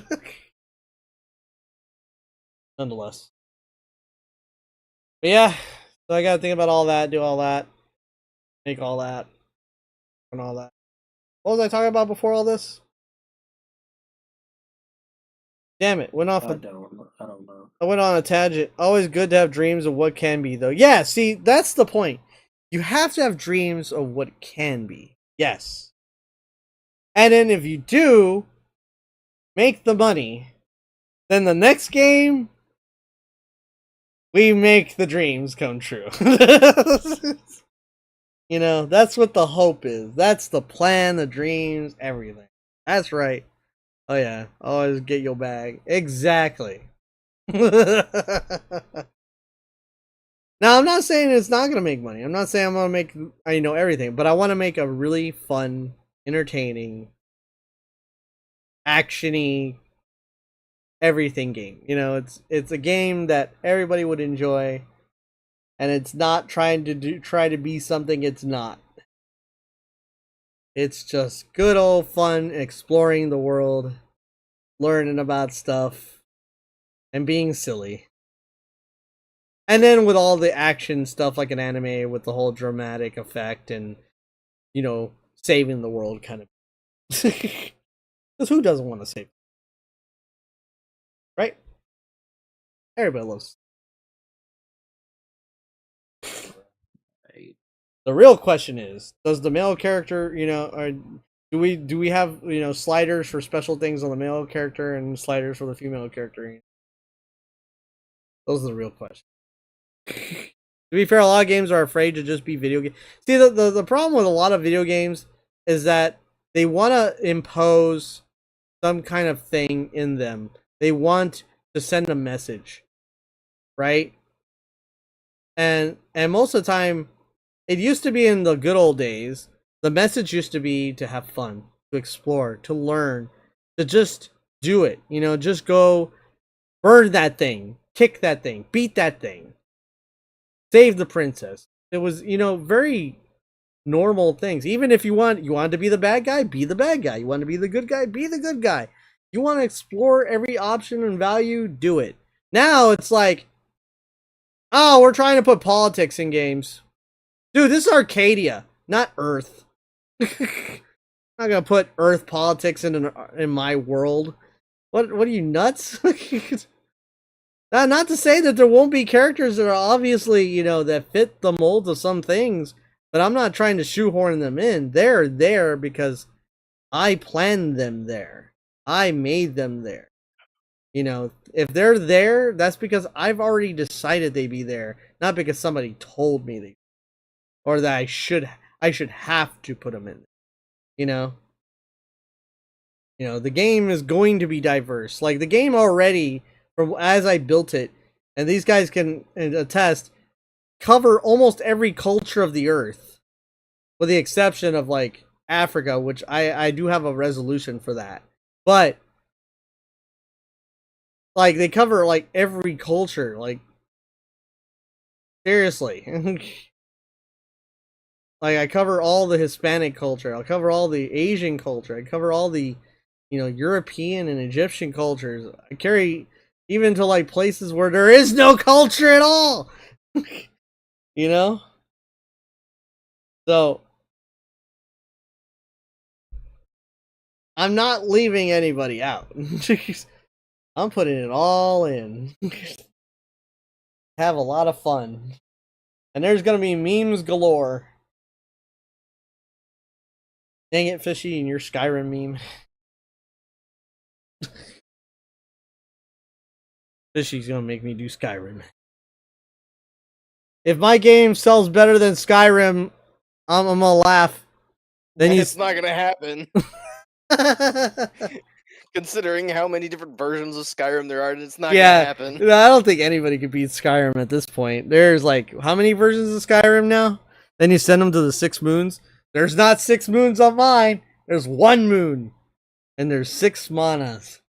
Well, 7 technically, but yeah.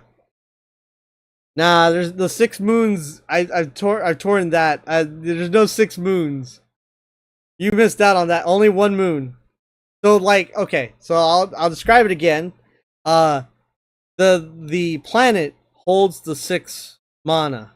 Okay, so you have the silver, the green, the yellow, the red, the blue, the purple, right?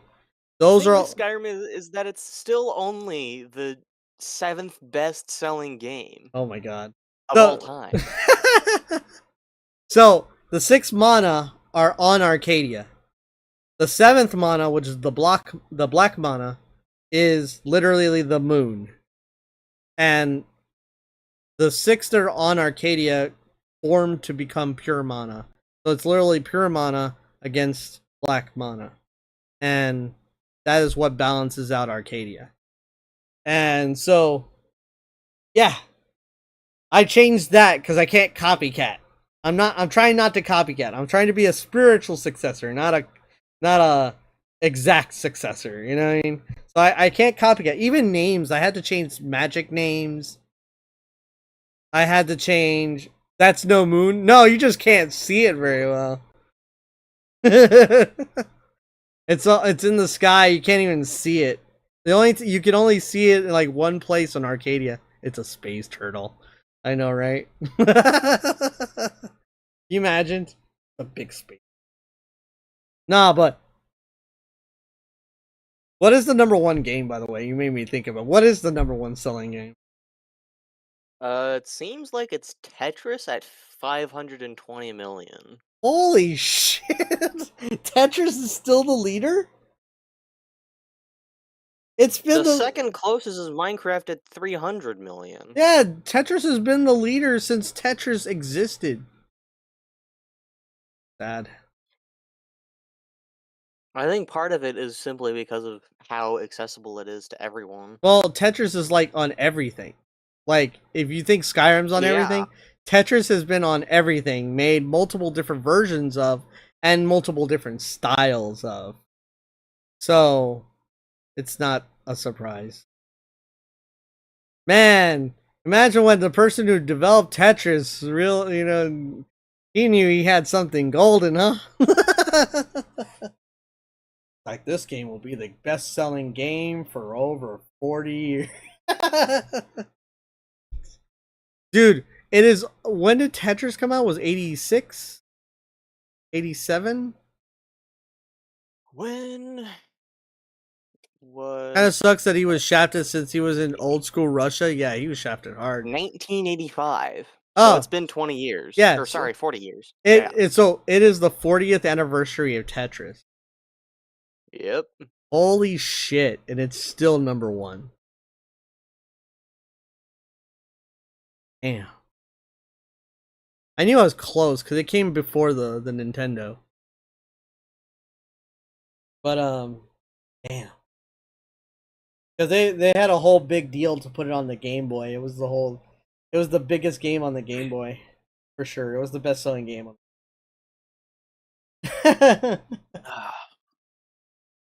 But yeah. Man. Wait. But yeah, so literally the mana of Arcadia is all converted on Arcadia except for black mana, which is in space. Are we gonna go to space? Maybe. We already have. What do you mean? What? In Arcadia? Sort of. Oh. Well, in Skies of Arcadia, we sort of made it. The I Great mean, Silver. IRL. Okay, we're The we're Great on Silver. the podcast. Remember? Yes, I'm talking about Arcadia. I'm not talking about Earth. Earth, yeah, we've been to the moon. As long as the moon doesn't turn around and it's Eggman's face. You know, again, the game's gonna have a lot of memes. I could have just like a split second meme of something. It's just like you get to see the back of the moon, and it's just the freaking what is it? No, I can do the meme. I can do the meme of the darkness meme. Town of what is it? You know the darkness meme, right? Master, you know the darkness meme. Clock Town. Master. Okay, what do you mean? When only a row of white teeth smiles at you from the darkness. Oh.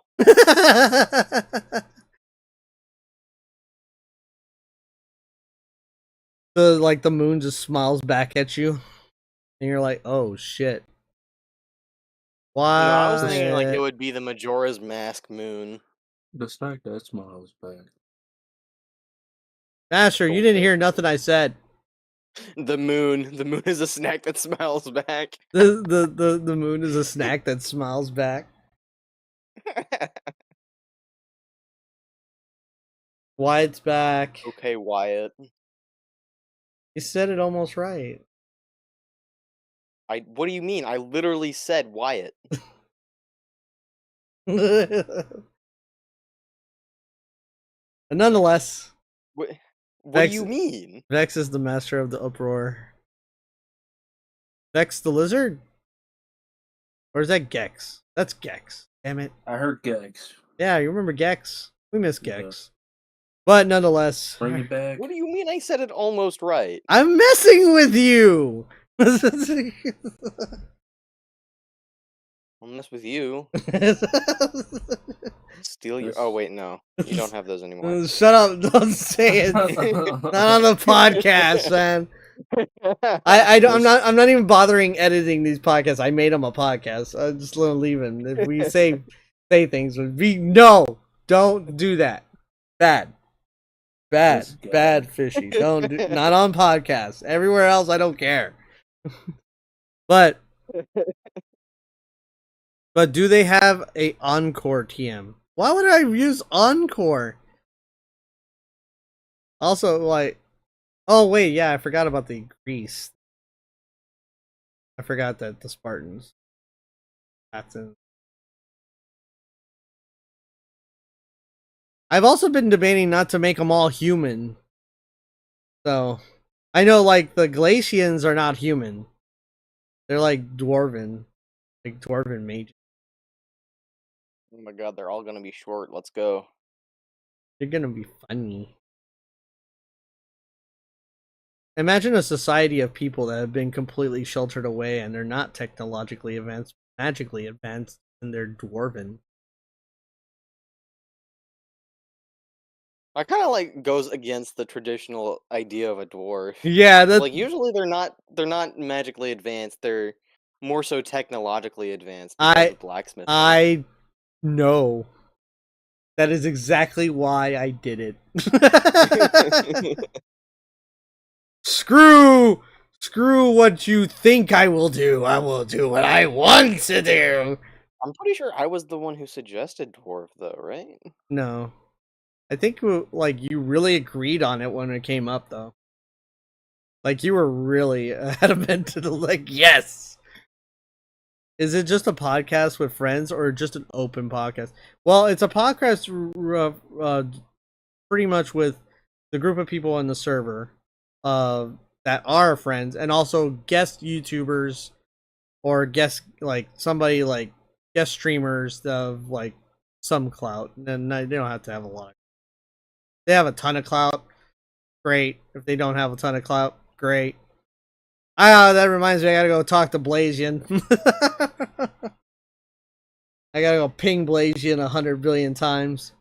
But yeah. Like we talking actual It's been a while months. since anything with Blasian's been mentioned. Yeah, he's still doing stuff though. I know. He's I still mean, he is a streamer. yeah, he's still active. He's not getting a lot of views. What is his sub count? He was like toe to toe with me constantly. Go look, lazy.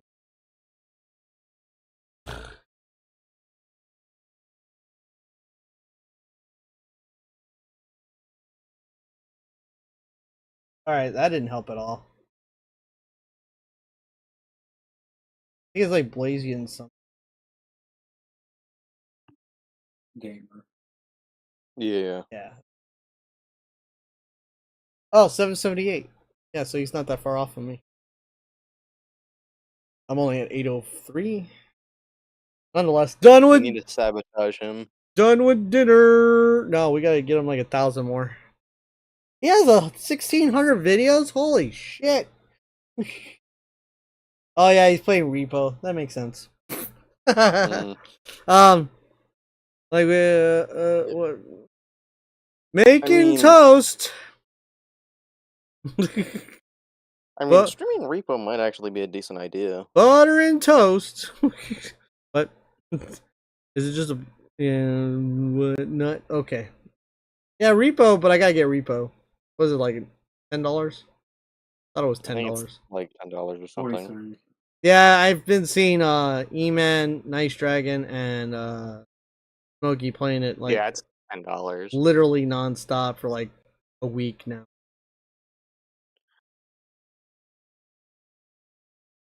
So I think they're playing it now, to be honest. I bet if I go look, they're playing it right now. Oh, no, I was wrong. I was wrong for once. Oh my god. So nonetheless, I ate toast. Today's red pepper had. Yes. But Well, nonetheless. So I'm guessing we got any more questions? Game dev questions? Questions about Switch 2 or anything like that? End the podcast today. We'll lay it on for next week when we update a whole bunch of new stuff. Pretty long segment. Well, the game dev is like really big. A lot of things have been happening recently, so now we're kind of pushing. We're cranking now. I'm working hard. Chicken Alfredo. I hate toasts yesterday. Chicken Alfredo. Alright. I'm guessing it's time to end the day. And end the Chicken podcast. Alfredo yesterday.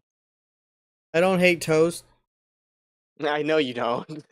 I saw the correction. He hates toast. So, alright. So, next week we'll be doing the podcast again Sunday like we always do. I'm going to try to get Blaze. But, there's going to be more updates for the game. More updates in general. So, expecting from podcast from here on out a lot more information when it comes to Echoes of Arcadia and other development stuff for StellarSoft. Yeah, that's why I'm not streaming as much, but I'm making videos instead for everybody. So expect that to be happening a lot more. I will be doing like Power Wash Simulator or an equivalent game on Saturdays to do game dev stuff. So if you guys want to like hang out and talk about the game and help with the game and actually give ideas or talk about things, that is when I'm going to be doing it. So other than that, I'll probably like stream Fridays and stuff like that. Do otherwise something.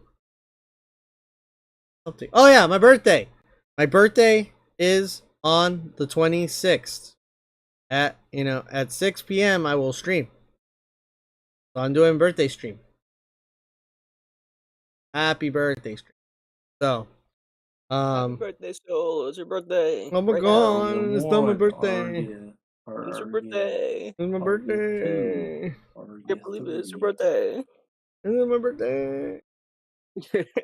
So yeah, I'm gonna be doing that. I'm gonna be doing more game development that day, and also like looking at old stuff from my older channels and my older accounts and stuff like that. So you all get to watch with me and see what I look like and enjoy the cringe that is my older content and other channels that I used to have. And anything that I find. If I find stuff, you guys get to watch it. So get ready, because I got cringe. I got stuff that I look at and go, dear God, I was that dumb. The alt account Splatoon days. Oh yeah. Alt account days. It was so sad. But nonetheless, if you guys enjoyed the podcast, hit the like button below, subscribe, hit the bell icon, do all the good stuff, do all the good things. If you are listening to this podcast over in your car, please check out my channel. I am Arcadian Soul on YouTube. I also have Twitch, but I'm also on Twitter and Bluesky as well, so you can catch me there. I'm randomly posting things. I should be posting more. I will be posting more. I'm trying to post more. As the game deving gets around, I will be posting more stuff in there to kind of advertise for the game, so don't shy away. But you can also join a Discord. Just come to my channel. You can actually see the link. It is the StellarSoft Discord server, and we have a link in the description of this podcast stream in below errors. So you can check that out and join the Discord and actually get updates on the game, on the podcast, on other stuff. You can talk to me because I'm usually like almost always online, so have fun with it. But I will see you all next podcast. We'll have more topics to talk about, including the game. So y'all have a nice time. The Unpatched podcast is out. Y'all later. Louis. Bye-bye.